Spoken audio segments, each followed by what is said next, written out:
BSc ਭਾਗ ਦੂਸਰਾ, BA ਅਤੇ BCom ਭਾਗ ਦੂਸਰਾ ਦੇ ਪੰਜਾਬੀ ਲਾਜ਼ਮੀ ਦੇ ਵਿਦਿਆਰਥੀਓ, ਤੁਹਾਡੇ ਸਿਲੇਬਸ ਦੇ ਵਿੱਚ ਸ਼ਾਮਲ ਕੀਤਾ ਗਿਆ ਨਾਵਲ ਇੱਕ ਮਿਆਨ ਦੋ ਤਲਵਾਰਾਂ, ਇਹਦੇ ਬਾਰੇ ਆਪਾਂ ਲੈਕਚਰਾਂ ਦੀ ਇੱਕ ਲੜੀ ਸ਼ੁਰੂ ਕੀਤੀ ਹੋਈ ਹੈ। ਅੱਜ ਆਪਾਂ ਇੱਕ ਮਿਆਨ ਦੋ ਤਲਵਾਰਾਂ ਨਾਵਲ ਦੇ ਵਿਸ਼ੇ ਵਸਤੂ ਬਾਰੇ ਤੇ ਉਸ ਦੇ ਜਿਹੜੇ ਪੜ੍ਹਤ ਹੈ ਉਹਦੇ ਬਾਰੇ ਅਖੀਰਲਾ ਲੈਕਚਰ ਦੇ ਰਹੇ ਹਾਂ। ਇਹਦੇ ਬਾਰੇ ਆਪਾਂ ਗੱਲ ਕਰ ਰਹੇ ਹਾਂ ਕਿਉਂਕਿ ਹੁਣ ਤੱਕ ਅਸੀਂ ਪਿਛਲੇ 5-6 ਲੈਕਚਰਾਂ ਦੇ ਵਿੱਚ 37 ਨੰਬਰ ਕਾਂਡ ਤੱਕ ਜਿਹੜਾ ਵੀ ਵਿਸ਼ਾ ਜਿਸ ਤਰ੍ਹਾਂ ਦੇ ਵਿਚਾਰ ਨਾਵਲਕਾਰ ਨੇ ਪੇਸ਼ ਕੀਤੇ ਹੈ ਉਹਨਾਂ ਬਾਰੇ ਆਪਾਂ ਵਿਚਾਰ ਚਰਚਾ ਕਰ ਚੁੱਕੇ ਹਾਂ ਵਿਸਥਾਰ ਦੇ ਵਿੱਚ। ਕੱਲੀ ਕੱਲੀ ਘਟਨਾ, ਕੱਲੇ ਕੱਲੇ ਪਾਤਰ ਬਾਰੇ ਆਪਾਂ ਜ਼ਿਕਰ ਕੀਤਾ ਹੈ ਔਰ ਨਾਵਲਕਾਰ ਦਾ ਮਨੋਰਥ ਕੀ ਹੈ ਨਾਵਲ ਲਿਖਣ ਦਾ, ਇਹਦੇ ਬਾਰੇ ਵੀ ਆਪਾਂ ਚਰਚਾ ਕਰ ਚੁੱਕੇ ਹਾਂ। ਅੱਜ ਆਪਾਂ ਇਸ ਲੈਕਚਰ ਦੇ ਵਿੱਚ ਕਾਂਡ ਨੰਬਰ 38 ਤੋਂ ਲੈ ਕੇ 44 ਤੱਕ ਇਹ ਰਹਿੰਦੇ ਸੀ ਆਪਣੇ। 38 ਤੋਂ ਲੈ ਕੇ 44 ਤੱਕ ਨਾਵਲਕਾਰ ਨੇ ਆਪਣੇ ਵਿਸ਼ੇ ਨੂੰ ਕਿਵੇਂ ਅੱਗੇ ਵਧਾਇਆ ਹੈ, ਨਾਵਲਕਾਰ ਇਸ ਨਾਵਲ ਦਾ ਅੰਤ ਕਿਸ ਤਰ੍ਹਾਂ ਕਰ ਰਿਹਾ ਹੈ ਔਰ ਇਸ ਸਮੁੱਚੇ ਨਾਵਲ ਦੇ ਵਿੱਚ ਕਿਸ ਤਰ੍ਹਾਂ ਦਾ ਵਿਚਾਰ ਉਹਨੇ ਇੱਕ ਪੇਸ਼ ਕੀਤਾ ਹੈ, ਇੱਕ ਵਿਚਾਰ ਉਸਾਰਿਆ ਹੈ, ਇਹਦਾ ਜ਼ਿਕਰ ਆਪਾਂ ਹੁਣ ਕਰਨ ਜਾ ਰਹੇ ਹਾਂ। ਤੇ ਇਸ ਤੋਂ ਬਾਅਦ ਇਹ ਲੈਕਚਰ ਲੜੀ ਤੋਂ ਬਾਅਦ ਆਪਾਂ ਇਹ ਦੇਖਾਂਗੇ ਕਿ ਇਹਦਾ ਵਿਸ਼ਾ ਵਸਤੂ ਕਿਸ ਤਰ੍ਹਾਂ ਦਾ, ਇਹਦੀ ਪਾਤਰ ਉਸਾਰੀ ਕਿਸ ਤਰ੍ਹਾਂ ਦੀ ਹੈ, ਇਹਦੇ ਵਿੱਚ ਕਿਹੜੇ ਕਿਹੜੇ ਪਾਤਰ ਪੇਸ਼ ਹੋਏ ਹੈ ਔਰ ਨਾਵਲਕਾਰ ਦੀ ਜਿਹੜੀ ਨਾਵਲਕਾਰ ਹੈਗੀ ਹੈ ਉਹ ਕਿਸ ਤਰ੍ਹਾਂ ਦੀ ਹੈ, ਇਹਦੇ ਬਾਰੇ ਆਉਣ ਵਾਲੇ ਲੈਕਚਰਾਂ 'ਚ ਗੱਲ ਕਰਾਂਗੇ। ਅੱਜ ਆਪਾਂ ਇਹਦੇ ਜਿਹੜੇ ਵਿਸ਼ੇ ਵਸਤੂ ਬਾਰੇ ਹੈ, ਜਿਹੜਾ ਇਹਦਾ ਪੜ੍ਹਤ ਹੈਗੀ ਆ, ਉਹਨੂੰ ਆਪਾਂ ਖਤਮ ਕਰਾਂਗੇ ਇਸ ਲੈਕਚਰ ਦੇ ਨਾਲ। ਵਿਦਿਆਰਥੀਓ, ਹੁਣ ਤੱਕ ਆਪਾਂ ਦੇਖਿਆ ਸੀਗਾ ਕਿ ਜਿਹੜਾ ਹੈਗਾ ਨਾਵਲਕਾਰ ਉਹਨੇ ਕਰਤਾਰ ਸਿੰਘ ਸਰਾਭਾ ਅਤੇ ਉਹਦੇ ਸਾਥੀਆਂ ਦੇ ਉੱਪਰ ਜਿਹੜਾ ਕੇਸ ਚੱਲ ਰਿਹਾ ਸੀਗਾ, ਉਹ ਕੇਸ ਅੰਗਰੇਜ਼ ਸਰਕਾਰ ਚਲਾ ਰਹੀ ਸੀਗੀ ਔਰ ਅੰਗਰੇਜ਼ ਸਰਕਾਰ ਦੀਆਂ ਨਜ਼ਰਾਂ ਦੇ ਵਿੱਚ ਕਰਤਾਰ ਸਿੰਘ ਸਰਾਭਾ ਅਤੇ ਗਦਰ ਕਰਨ ਵਾਲੇ ਦੂਸਰੇ ਲੋਕ ਦੇਸ਼ ਧਰੋਹੀ ਸੀਗੇ। ਉਹਨਾਂ ਦੇ ਉੱਪਰ ਦੇਸ਼ ਧਰੋਹ ਦੇ ਸਾਰੇ ਮਾਮਲੇ ਦਰਜ ਕੀਤੇ ਗਏ ਸੀਗੇ, ਉਸ ਦੇ ਅਨੁਸਾਰ ਉਹਨਾਂ ਦੇ ਉੱਪਰ ਕੇਸ ਚਲਾਇਆ ਜਾ ਰਿਹਾ ਸੀਗਾ।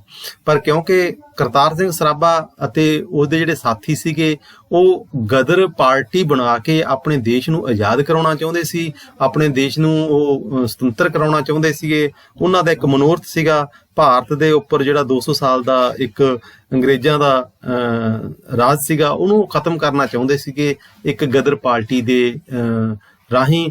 ਔਰ ਉਹ ਚਾਹੁੰਦੇ ਸੀ ਕਿ ਕਿਸ ਤਰ੍ਹਾਂ ਦੇ ਨਾਲ ਅਸੀਂ ਭਾਰਤੀ ਲੋਕਾਂ ਨੂੰ ਸੁਚੇਤ ਕਰੀਏ, ਭਾਰਤੀ ਲੋਕ ਜਿਹੜੇ ਅੰਗਰੇਜ਼ਾਂ ਦੀ ਫੌਜ ਦੇ ਵਿੱਚ ਹੈਗੇ ਆ ਉਹਨਾਂ ਨੂੰ ਨਾਲ ਲੈ ਕੇ ਚੱਲੀਏ ਅਤੇ ਦੇਸ਼ ਦੇ ਵਿੱਚ ਇੱਕ ਅਜਿਹੀ ਸਥਿਤੀ ਪੈਦਾ ਕਰ ਦਈਏ ਜਿਸ ਦੇ ਨਾਲ ਸਾਰਾ ਦੇਸ਼ ਜਾਗ ਉੱਠੇ ਅਤੇ ਸਾਡੇ ਗਦਰ ਦੇ ਨਾਲ, ਸਾਡੀ ਸੋਚ ਦੇ ਨਾਲ ਤੁਰ ਪਵੇ। ਕਿਉਂਕਿ ਫੌਜ ਜਦੋਂ ਗਦਰ ਕਰ ਦੂਗੀ, ਫੌਜ ਜਦੋਂ ਅੰਗਰੇਜ਼ਾਂ ਦੇ ਖਿਲਾਫ ਉੱਠ ਖੜੀ ਹੋਊਗੀ ਤਾਂ ਅੰਗਰੇਜ਼ਾਂ ਨੂੰ ਫਿਰ ਦੇਸ਼ ਸਾਂਭਣਾ ਬਹੁਤ ਔਖਾ ਹੋ ਜਾਂਦਾ। ਉਸ ਤੋਂ ਬਾਅਦ ਕੀ ਹੋਣਾ ਸੀ ਕਿ ਦੇਸ਼ ਆਪਣੀ ਆਜ਼ਾਦੀ ਦੇ ਕਦਮ ਪੁੱਟਣੇ ਸ਼ੁਰੂ ਕਰ ਸਕਦਾ ਸੀ। ਹੁਣ ਇਹਨਾਂ ਕਾਂਡਾਂ ਦੇ ਵਿੱਚ ਆਪਾਂ ਦੇਖਾਂਗੇ ਕਿ ਦਿਆਲਾ ਦਾ ਜਿਹੜਾ ਹੈਗਾ ਸੁਖਦੇਵ ਸੋਢੀ ਦੇ ਘਰ ਆ ਕੇ ਪੱਕੇ ਤੌਰ ਤੇ ਰਹਿਣ ਲੱਗ ਜਾਂਦਾ।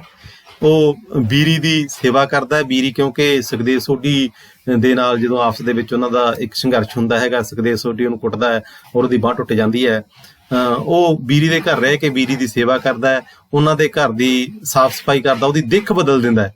ਔਰ ਨਾਲ ਹੀ ਇਹ ਵੀ ਗੱਲ ਕੀਤੀ ਗਈ ਹੈ ਕਿ ਕਿਸ ਤਰ੍ਹਾਂ ਦੇ ਨਾਲ ਉਹ ਸੁਖਦੇਵ ਸੋਢੀ ਦੇ ਘਰ ਰਹਿ ਕੇ ਉਹਦੇ ਪਰਿਵਾਰ ਦੇ ਵਿੱਚ ਆਪਣਾ ਇੱਕ ਸਥਾਨ ਬਣਾ ਲੈਂਦਾ ਹੈ, ਉਹਦੇ ਪਰਿਵਾਰ ਦੇ ਵਿੱਚ ਇੱਕ ਆਪਣੀ ਜਗ੍ਹਾ ਬਣਾ ਲੈਂਦਾ ਹੈ।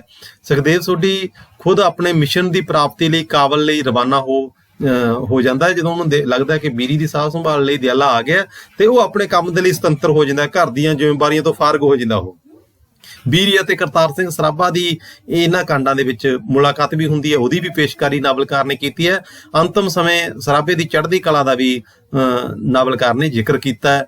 ਮਥੁਰਾ ਸਿੰਘ ਦੀ ਗ੍ਰਿਫਤਾਰੀ, ਸਰਾਭੇ ਅਤੇ ਉਸਦੇ ਸਾਥੀਆਂ ਨੂੰ ਫਾਂਸੀ, ਇਹਦੇ ਨਾਲ ਹੀ ਬੀਰੀ ਦੁਆਰਾ ਰਸਾਲਦਾਰ ਗੰਡਾ ਸਿੰਘ ਦਾ ਕਤਲ ਅਤੇ ਅਖੀਰ ਵਿੱਚ ਖੁਦ ਨੂੰ ਗੋਲੀ ਮਾਰ ਲੈਣਾ, ਇਹ ਸਾਰੀਆਂ ਘਟਨਾਵਾਂ ਇਹਨਾਂ ਕਾਂਡਾਂ ਦੇ ਵਿੱਚ ਅਸੀਂ ਦੇਖਾਂਗੇ ਕਿ ਕਿਸ ਢੰਗ ਨਾਲ ਨਾਵਲਕਾਰ ਨੇ ਪੇਸ਼ ਕੀਤੀਆਂ। ਹੁਣ ਆਪਾਂ ਸਭ ਤੋਂ ਪਹਿਲਾਂ ਕਾਂਡ ਨੰਬਰ 38 ਦੀ ਗੱਲ ਕਰਦੇ ਹਾਂ। ਕਾਂਡ ਨੰਬਰ 38 ਦੇ ਵਿੱਚ ਲੇਖਕ ਕੀ ਕਹਿਣਾ ਚਾਹੁੰਦਾ, ਨਾਵਲਕਾਰ ਕੀ ਕਹਿਣਾ ਚਾਹੁੰਦਾ ਹੈ।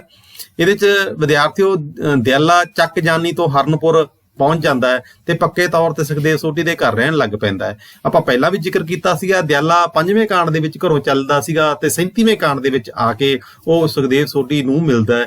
ਨਾਵਲਕਾਰ ਹਰ ਇੱਕ ਲੇਖਕ ਦੀ, ਹਰ ਇੱਕ ਸਾਹਿਤਕਾਰ ਦੀ ਆਪਣੀ ਇੱਕ ਢੰਗ ਹੁੰਦਾ ਹੈਗਾ ਆਪਣੀ ਕਹਾਣੀ ਨੂੰ ਪੇਸ਼ ਕਰਨ ਦਾ। ਨਾਵਲਕਾਰ ਜਿਹੜਾ ਹੈਗਾ ਆਪਣਾ ਇਹ ਨਾਨਕ ਸਿੰਘ, ਇਹ ਇੱਕ ਕਈ ਘਟਨਾਵਾਂ ਸ਼ੁਰੂ ਕਰਦਾ ਹੈਗਾ। ਉਹਨਾਂ ਘਟਨਾਵਾਂ ਦੇ ਵਿੱਚੋਂ ਇੱਕ ਘਟਨਾ ਨੂੰ ਉੱਥੇ ਰੋਕ ਦਿੰਦਾ, ਨਵੀਂ ਘਟਨਾ ਦੀ ਗੱਲ ਸ਼ੁਰੂ ਕਰ ਦਿੰਦਾ, ਫਿਰ ਨਵੀਂ ਘਟਨਾ ਨੂੰ ਰੋਕ ਕੇ ਫਿਰ ਪੁਰਾਣੀ ਘਟਨਾ ਨੂੰ ਫਿਰ ਉੱਥੇ ਜਾ ਕੇ ਜੋੜ ਕੇ ਉਹਨਾਂ ਦਾ ਕਿਤੇ ਨਾ ਕਿਤੇ ਮੌਕਾ ਮਿਲ ਬਣਾ ਦਿੰਦਾ। ਹੁਣ ਆਪਾਂ ਦੇਖਦੇ ਹੈਗੇ ਕਿ 38 ਨੰਬਰ ਕਾਂਡ ਦੇ ਵਿੱਚ ਦਿਆਲਾ ਚੱਕ ਜਾਨੀ ਤੋਂ ਆ ਕੇ ਹਰਨਪੁਰ ਦੇ ਵਿੱਚ ਪੱਕੇ ਤੌਰ ਤੇ ਰਹਿਣ ਲੱਗ ਜਾਂਦਾ ਹੈ। ਉਹ ਸੁਖਦੇਵ ਸੋਢੀ ਦੀ ਹਵੇਲੀ ਦੀ ਸਾਫ਼ ਸਫਾਈ ਦੇ ਨਾਲ ਨਾਲ ਉਸ ਵਿੱਚ ਫੁੱਲ ਬੂਟੇ ਤੇ ਸਬਜ਼ੀਆਂ ਵੀ ਉਗਾਉਂਦਾ ਹੈ ਅਤੇ ਬੜੀ ਸਫਲਤਾਪੂਰਵਕ ਉਗਾਉਂਦਾ ਹੈ। ਉਹਦੀ ਦਿੱਖ ਵੀ ਬਦਲਦਾ ਹੈ ਔਰ ਉਸ ਦੇ ਵਿੱਚ ਉਹ ਪੋਜ਼ਿਟਿਵ ਚੀਜ਼ਾਂ ਜਿਹੜੀਆਂ ਕਹਿ ਸਕਦੇ ਹੋ ਤੁਸੀਂ ਉਹ ਵੀ ਲਗਾਉਂਦਾ, ਕਿਉਂਕਿ ਉਹ ਜਿਹੜੀ ਹਵੇਲੀ ਹੈ ਕਾਫੀ ਵੱਡੀ ਹੈਗੀ ਹੈ ਤੇ ਉਹਦੇ ਵਿੱਚ ਕਨਾਲ 1.5 ਕਨਾਲ ਦੀ ਜਗ੍ਹਾ ਨੂੰ ਉਹ ਚੰਗੀ ਤਰ੍ਹਾਂ ਸਵਾਰ ਲੈਂਦਾ, ਉਹਨੂੰ ਪਾਣੀ ਲਾ ਕੇ ਉਹਦੇ ਵਿੱਚ ਮੌਸਮੀ ਸਬਜ਼ੀਆਂ ਉਗਾ ਲੈਂਦਾ ਤੇ ਮੌਸਮੀ ਫੁੱਲ ਵੀ ਉਗਾਉਣੇ ਸ਼ੁਰੂ ਕਰ ਦਿੰਦਾ। ਇਸ ਤੋਂ ਬਾਅਦ ਕੀ ਹੈ ਕਿ ਵੀਰੀ ਸਰੀਰਕ ਹਾਲਤ ਹੌਲੀ ਹੌਲੀ ਸੁਧਰਨੀ ਸ਼ੁਰੂ ਹੋ ਜਾਂਦੀ ਹੈ। ਜਿਹੜੀ ਵੀਰੀ ਦੀ ਸਰੀਰਕ ਹਾਲਤ ਹੈਗੀ ਉਹ ਵੀ ਹੌਲੀ ਹੌਲੀ ਸੁਧਰਨੀ ਸ਼ੁਰੂ ਹੋ ਜਾਂਦੀ ਹੈ ਅਤੇ ਉਹ ਦਿਆਲੇ ਨਾਲ ਕਾਫੀ ਗੱਲਬਾਤ ਕਰਨਾ ਸ਼ੁਰੂ ਕਰ ਦਿੰਦੀ ਹੈ, ਖੁੱਲ੍ਹ ਕੇ ਗੱਲਬਾਤ ਕਰਦੀ ਹੈ ਔਰ ਉਹਨੂੰ ਆਪਣਾ ਇੱਕ ਭਰਾ ਬਣਾ ਲੈਂਦੀ ਹੈ, ਕਿਉਂਕਿ ਹਵੇਲੀ ਦੇ ਵਿੱਚ ਹੋਰ ਤਾਂ ਕੋਈ ਹੈ ਨਹੀਂ, ਜਾਂ ਵੀਰੀ ਹੈ ਜਾਂ ਦਿਆਲਾ। ਅਹਿਸਾਨਾਂ ਦੇ ਬੋਝ ਦੇ ਥੱਲੇ ਦਬਿਆ ਹੋਇਆ ਸੁਖਦੇਵ ਸੋਢੀ ਦੇ ਤੇ ਇੱਕ ਭਗਤੀ ਹੈ ਉਹਦੇ ਮਨ ਦੇ ਵਿੱਚ ਇੱਕ ਵਿਸ਼ਵਾਸ ਹੈ। ਵਿਸ਼ਵਾਸ ਕੀ ਹੈ ਕਿ ਜਿਹੜਾ ਸੁਖਦੇਵ ਸੋਢੀ ਹੈ ਇੱਕ ਰੱਬ ਹੈ ਅਤੇ ਉਹਦਾ ਜਿਹੜੀ ਔਲਾਦ ਹੈਗੀ, ਉਹਦੇ ਜਿਹੜੇ ਬੱਚੇ ਹੈਗੇ ਆ ਉਹ ਵੀ ਰੱਬ ਦਾ ਹੀ ਇੱਕ ਰੂਪ ਹੈ। ਤੇ ਉਹ ਇਸ ਨਾਵਲ ਦੇ ਵਿੱਚ ਅਸੀਂ ਦੇਖਦੇ ਹਾਂ ਕਿ ਦਿਆਲਾ ਵੀਰੀ ਨੂੰ ਦੇਵੀ ਕਹਿ ਕੇ ਬੁਲਾਉਂਦਾ। ਇਸ ਤੋਂ ਬਾਅਦ 39 ਨੰਬਰ ਕਾਂਡ ਦੇ ਵਿੱਚ ਵੀਰੀ ਨੂੰ ਇੱਕ ਸੰਦੇਸ਼ ਮਿਲਦਾ ਸਰਾਭੇ ਦਾ। ਇਹ ਇੱਕ ਬਹੁਤ ਮਹੱਤਵਪੂਰਨ ਕਾਂਡ ਹੈ। ਸੰਦੇਸ਼ ਇੱਕ ਚਿੱਠੀ ਦੇ ਰੂਪ ਦੇ ਵਿੱਚ ਮਿਲਦਾ ਹੈ, ਇੱਕ ਰੁੱਕੇ ਦੇ ਰੂਪ ਦੇ ਵਿੱਚ ਮਿਲਦਾ ਉਹਨੂੰ। ਉਹ ਕੀ ਹੈ ਕਿ ਉਹ ਮਿਲਣ ਦੇ ਲਈ ਕਹਿੰਦਾ ਉਹਨੂੰ ਵੀ ਮੈਨੂੰ ਆ ਕੇ ਤੂੰ ਮਿਲ, ਮੈਂ ਤੈਨੂੰ ਮਿਲਣਾ ਚਾਹੁੰਦਾ ਹੈਗਾ, ਇਸ ਤਰ੍ਹਾਂ ਦਾ ਇੱਕ ਸੰਦੇਸ਼ ਹੈਗਾ। ਸੋ ਵਿਦਿਆਰਥੀਓ, ਜਦੋਂ ਉਹਨੂੰ ਇੱਕ ਸੰਦੇਸ਼ ਮਿਲਦਾ ਨਾ, ਉਹ ਸੰਦੇਸ਼ ਪਾ ਕੇ ਤੇ ਸਰਾਭੇ ਨੂੰ ਮਿਲਣ ਦੀ ਤਿਆਰੀ ਸ਼ੁਰੂ ਕਰ ਦਿੰਦੀ ਹੈ। ਵੀਰੀ ਸਰਾਭੇ ਨੂੰ ਉਹਦੇ ਨਾਲ ਮੁਲਾਕਾਤ ਕਰਨ ਦੀ ਇੱਕ ਤਿਆਰੀ ਸ਼ੁਰੂ ਕਰ ਦਿੰਦੀ ਹੈ। ਤੇ ਇਸ ਕਾਂਡ ਦੇ ਵਿੱਚ ਹੋਰ ਵੀ ਬਹੁਤ ਸਾਰੀਆਂ ਘਟਨਾਵਾਂ ਦਾ ਜ਼ਿਕਰ ਕੀਤਾ ਹੈ, ਬਹੁਤ ਸਾਰੀਆਂ ਹੋਰ ਸਥਿਤੀਆਂ ਦਾ ਜ਼ਿਕਰ ਕੀਤਾ ਨਾਵਲਕਾਰ ਨੇ। ਇੱਕ ਤਾਂ ਇਹ ਹੈ ਕਿ ਸੁਖਦੇਵ ਸੋਢੀ ਦਾ ਇਸ ਵਾਰ ਦਾ ਜਿਹੜਾ ਦੌਰਾ ਸੀਗਾ ਉਹ ਕਾਫੀ ਲੰਬਾ ਹੋ ਗਿਆ, ਕਿਉਂਕਿ ਉਹ ਇੱਕ ਮਿਸ਼ਨ ਦੇ ਉੱਪਰ ਗਿਆ ਸੀਗਾ। ਮਿਸ਼ਨ ਕੀ ਸੀਗਾ? ਉਹਨੇ ਮਥੁਰਾ ਸਿੰਘ ਨੂੰ ਪੜ੍ਹਾਉਣਾ ਸੀਗਾ, ਮਥੁਰਾ ਸਿੰਘ ਨੂੰ ਸਰਕਾਰ ਦੇ ਅੱਗੇ ਪੇਸ਼ ਕਰਨਾ ਸੀਗਾ। ਕਿਸੇ ਨਾ ਕਿਸੇ ਢੰਗ ਦੇ ਨਾਲ ਉਹ ਕਾਬਲ ਜਾ ਕੇ ਮਥੁਰਾ ਸਿੰਘ ਨੂੰ ਸਰਕਾਰ ਦੇ ਸਪੁਰਦ ਕਰਕੇ ਆਪਣੀ ਖੁੱਸੀ ਹੋਈ ਜਿਹੜੀ ਪਹਿਲਾਂ ਵਾਲੀ ਸਥਿਤੀ ਸੀ ਨਾ, ਉਹਨੂੰ ਵਾਪਸ ਬਹਾਲ ਕਰਾਉਣਾ ਚਾਹੁੰਦਾ ਸੀਗਾ। ਦੂਸਰਾ, ਉਹ ਆਰਥਿਕ ਸਥਿਤੀ ਨੂੰ ਵੀ ਮਜ਼ਬੂਤ ਕਰਨਾ ਚਾਹੁੰਦਾ ਸੀਗਾ। ਮਥੁਰਾ ਸਿੰਘ ਤੇ ਹੋਰ ਦੇਸ਼ ਭਗਤ ਲੋਕ ਸੀਗੇ ਜਿਹੜੇ ਅੰਗਰੇਜ਼ ਦੀਆਂ ਨਜ਼ਰਾਂ ਦੇ ਵਿੱਚ ਦੇਸ਼ ਧਰੋਹੀ ਸੀਗੇ, ਉਹਨਾਂ ਲੋਕਾਂ ਨੂੰ ਅੰਗਰੇਜ਼ਾਂ ਦੇ ਕੋਲ ਫੜਾ ਕੇ ਜਾਂ ਅੰਗਰੇਜ਼ ਸਰਕਾਰ ਤੋਂ ਗਿਰਫਤਾਰ ਕਰਵਾ ਕੇ ਉਹ ਇਨਾਮ ਵੀ ਪ੍ਰਾਪਤ ਕਰਨੇ ਚਾਹੁੰਦਾ ਸੀਗਾ। ਇਹ ਚੀਜ਼ਾਂ ਲੈ ਕੇ ਉਹ ਇਸ ਦੌਰੇ ਨੂੰ ਕਾਫੀ ਲੰਬਾ ਖਿੱਚ ਦਿੰਦਾ। ਆਉਣ ਵਾਲੇ ਕਾਂਡਾਂ ਦੇ ਵਿੱਚ ਅਸੀਂ ਦੇਖਾਂਗੇ। ਇੱਕ ਵਿਦਿਆਰਥੀਓ, ਇਸ ਕਾਂਡ ਦੇ ਵਿੱਚ ਅਸੀਂ ਦੇਖਦੇ ਹਾਂ ਕਿ ਗੁਲਾਬ ਕੌਰ ਅਤੇ ਸੁੱਚਾ ਸਿੰਘ ਇਹ ਦੋ ਦੇਸ਼ ਭਗਤ ਸੀਗੇ, ਗਦਰ ਪਾਰਟੀ ਦੇ ਮੈਂਬਰ ਸੀਗੇ। ਇਹਨਾਂ ਦੋਨਾਂ ਗਦਰੀਆਂ ਦੀਆਂ ਗਿਰਫਤਾਰੀਆਂ ਹੋ ਜਾਂਦੀਆਂ।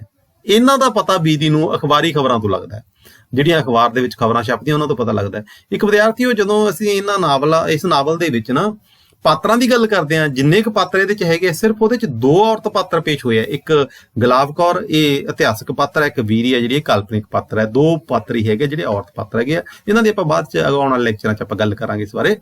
ਤੇ ਇਸ ਚੀਜ਼ ਦਾ ਵੀ ਉਹਨੂੰ ਪਤਾ ਲੱਗਦਾ ਵੀਰੀ ਨੂੰ ਕਿ ਗੁਲਾਬ ਕੌਰ ਤੇ ਸੁੱਚਾ ਸਿੰਘ ਦੋਨੇ ਗ੍ਰਿਫਤਾਰ ਹੋ ਚੁੱਕੇ ਆ। ਕਰਤਾਰ ਸਿੰਘ ਸਰਾਭੇ ਨੂੰ ਦਾ ਫਾਂਸੀ ਦਾ ਦਿਨ ਵੀ ਨਿਸ਼ਚਿਤ ਹੁੰਦਾ ਹੈ। ਇਹ 39 ਨੰਬਰ ਕਾਂਡ ਦੇ ਵਿੱਚ ਸਾਨੂੰ ਪਤਾ ਲੱਗਦਾ ਕਿ ਕਰਤਾਰ ਸਿੰਘ ਸਰਾਭੇ ਦਾ ਜਿਹੜਾ ਫਾਂਸੀ ਦਾ ਦਿਨ ਹੈ ਉਹ ਨਿਸ਼ਚਿਤ ਹੋ ਗਿਆ। ਤੇ ਉਸ ਦਾ ਜਿਹੜਾ ਦੂਸਰਾ ਇੱਕ ਚੀਜ਼ ਹੋਰ ਹੈ ਕਿ ਵੀਰੀ ਕਿਉਂ ਦੁਖੀ ਹੁੰਦੀ ਹੈ ਇਹਨਾਂ ਦਿਨਾਂ ਦੇ ਵਿੱਚ ਨਾ, ਵੀਰੀ ਕਾਫੀ ਅੰਦਰ ਖਾਤੇ ਬੜੇ ਮਾਨਸਿਕ ਤੌਰ ਤੇ ਬੋਝ ਦੇ ਵਿੱਚ ਆ ਜਾਂਦੀ ਹੈ। ਮਾਨਸਿਕ ਤੌਰ ਦੇ ਉੱਪਰ ਇੱਕ ਪ੍ਰੈਸ਼ਰ ਦੇ ਵਿੱਚ ਰਹਿੰਦੀ ਆ ਉਹ।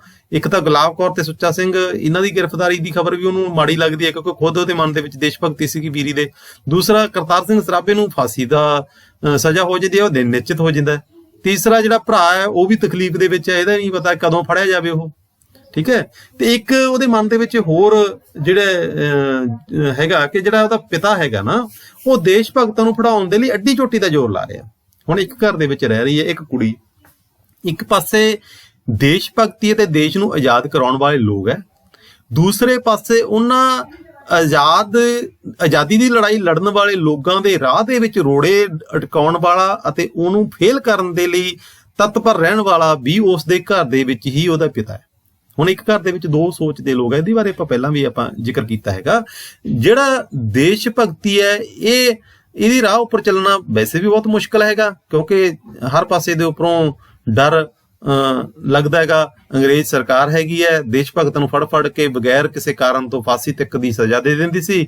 ਹੁਣ ਜਿਹੜੀ ਬੀਰੀ ਹੈਗੀ ਹੈ ਨਾ, ਉਹ ਇੱਕ ਪਾਸੇ ਦਾ ਦੇਸ਼ ਭਗਤੀ ਦੇ ਜਜ਼ਬਾ ਰੱਖਦੀ ਆਪਣੇ ਮਨ ਦੇ ਵਿੱਚ, ਉਹਦਾ ਭਰਾ ਵੀ ਦੇਸ਼ ਭਗਤੀ ਦੇ ਜਜ਼ਬੇ ਦੇ ਅਧੀਨ ਹੈਗਾ, ਕਰਤਾਰ ਸਿੰਘ ਸਰਾਭੇ ਨਾਲ ਉਹਦਾ ਸੰਬੰਧ ਹੈਗਾ। ਇਹਨਾਂ ਸਾਰੀਆਂ ਚੀਜ਼ਾਂ ਦੇ ਨੂੰ ਸੋਚਦੀ ਹੈਗੀ ਉਹ। ਦੂਸਰੇ ਪਾਸੇ ਉਹਦਾ ਪਿਤਾ ਹੈਗਾ, ਉਹ ਬਿਲਕੁਲ ਵਿਰੋਧੀ ਵਿਚਾਰਾਂ ਦਾ ਬੰਦਾ, ਉਹ ਅੰਗਰੇਜ਼ਾਂ ਦਾ ਪਿੱਠ ਠੋਕੂ ਹੈ, ਔਰ ਅੰਗਰੇਜ਼ਾਂ ਦੇ ਲਈ ਉਹ ਦੇਸ਼ ਭਗਤਾਂ ਨੂੰ ਗ੍ਰਿਫਤਾਰ ਕਰਾਉਣ ਦੇ ਲਈ ਅੱਡੀ ਚੋਟੀ ਦਾ ਜ਼ੋਰ ਲਗਾਉਂਦਾ ਰਹਿੰਦਾ। ਇਸ ਕਰਕੇ ਬੀਰੀ ਮਾਨਸਿਕ ਤੌਰ ਤੇ ਬੜੀ ਪ੍ਰੈਸ਼ਰ ਦੇ ਵਿੱਚ ਹੈ। ਆਤਮਦਾਹ ਦੇ ਸੇਕ ਵਿੱਚ ਝੁਲਸਦੀ ਬੀਰੀ, ਇਹ ਨਾਵਲਕਾਰ ਨੇ ਨਾ ਇੱਕ ਡਾਇਲੌਗ ਲਿਖਿਆ, ਆਤਮਦਾਹ ਦੇ ਸੇਕ ਵਿੱਚ ਝੁਲਸਦੀ ਹੋਈ ਬੀਰੀ। ਇਸ ਹਾਲਤ ਨੂੰ ਦਿਆਲਾ ਵੀ ਮਹਿਸੂਸ ਕਰਦਾ। ਹੁਣ ਦਿਆਲਾ ਆਪਾਂ ਦੇਖਦੇ ਹਾਂ ਨਾਵਲ ਦੇ ਸ਼ੁਰੂ ਦੇ ਵਿੱਚ ਬੜਾ ਸਿੱਧਾ ਪੱਧਰਾ ਜਿਹਾ ਪਾਤਰ ਹੈਗਾ, ਉਹਦੀ ਭਾਸ਼ਾ ਵੀ ਉਸ ਤਰ੍ਹਾਂ ਦੀ ਹੈਗੀ ਹੈ। ਪਰ ਬੀਰੀ ਦੇ ਸੰਪਰਕ ਦੇ ਵਿੱਚ ਆ ਕੇ ਇੱਕ ਤਾਂ ਉਹਦੀ ਭਾਸ਼ਾ ਜਿਹੜੀ ਉਹ ਵੀ ਸਹੀ ਹੋ ਜਾਂਦੀ ਹੈ, ਬੋਲ ਚਾਲ ਉਹਦੀ ਸਹੀ ਹੋ ਜਾਂਦੀ ਹੈ, ਉਹ ਬੜੀ ਸੂਖਮ ਹੋ ਜਾਂਦੀ ਹੈ।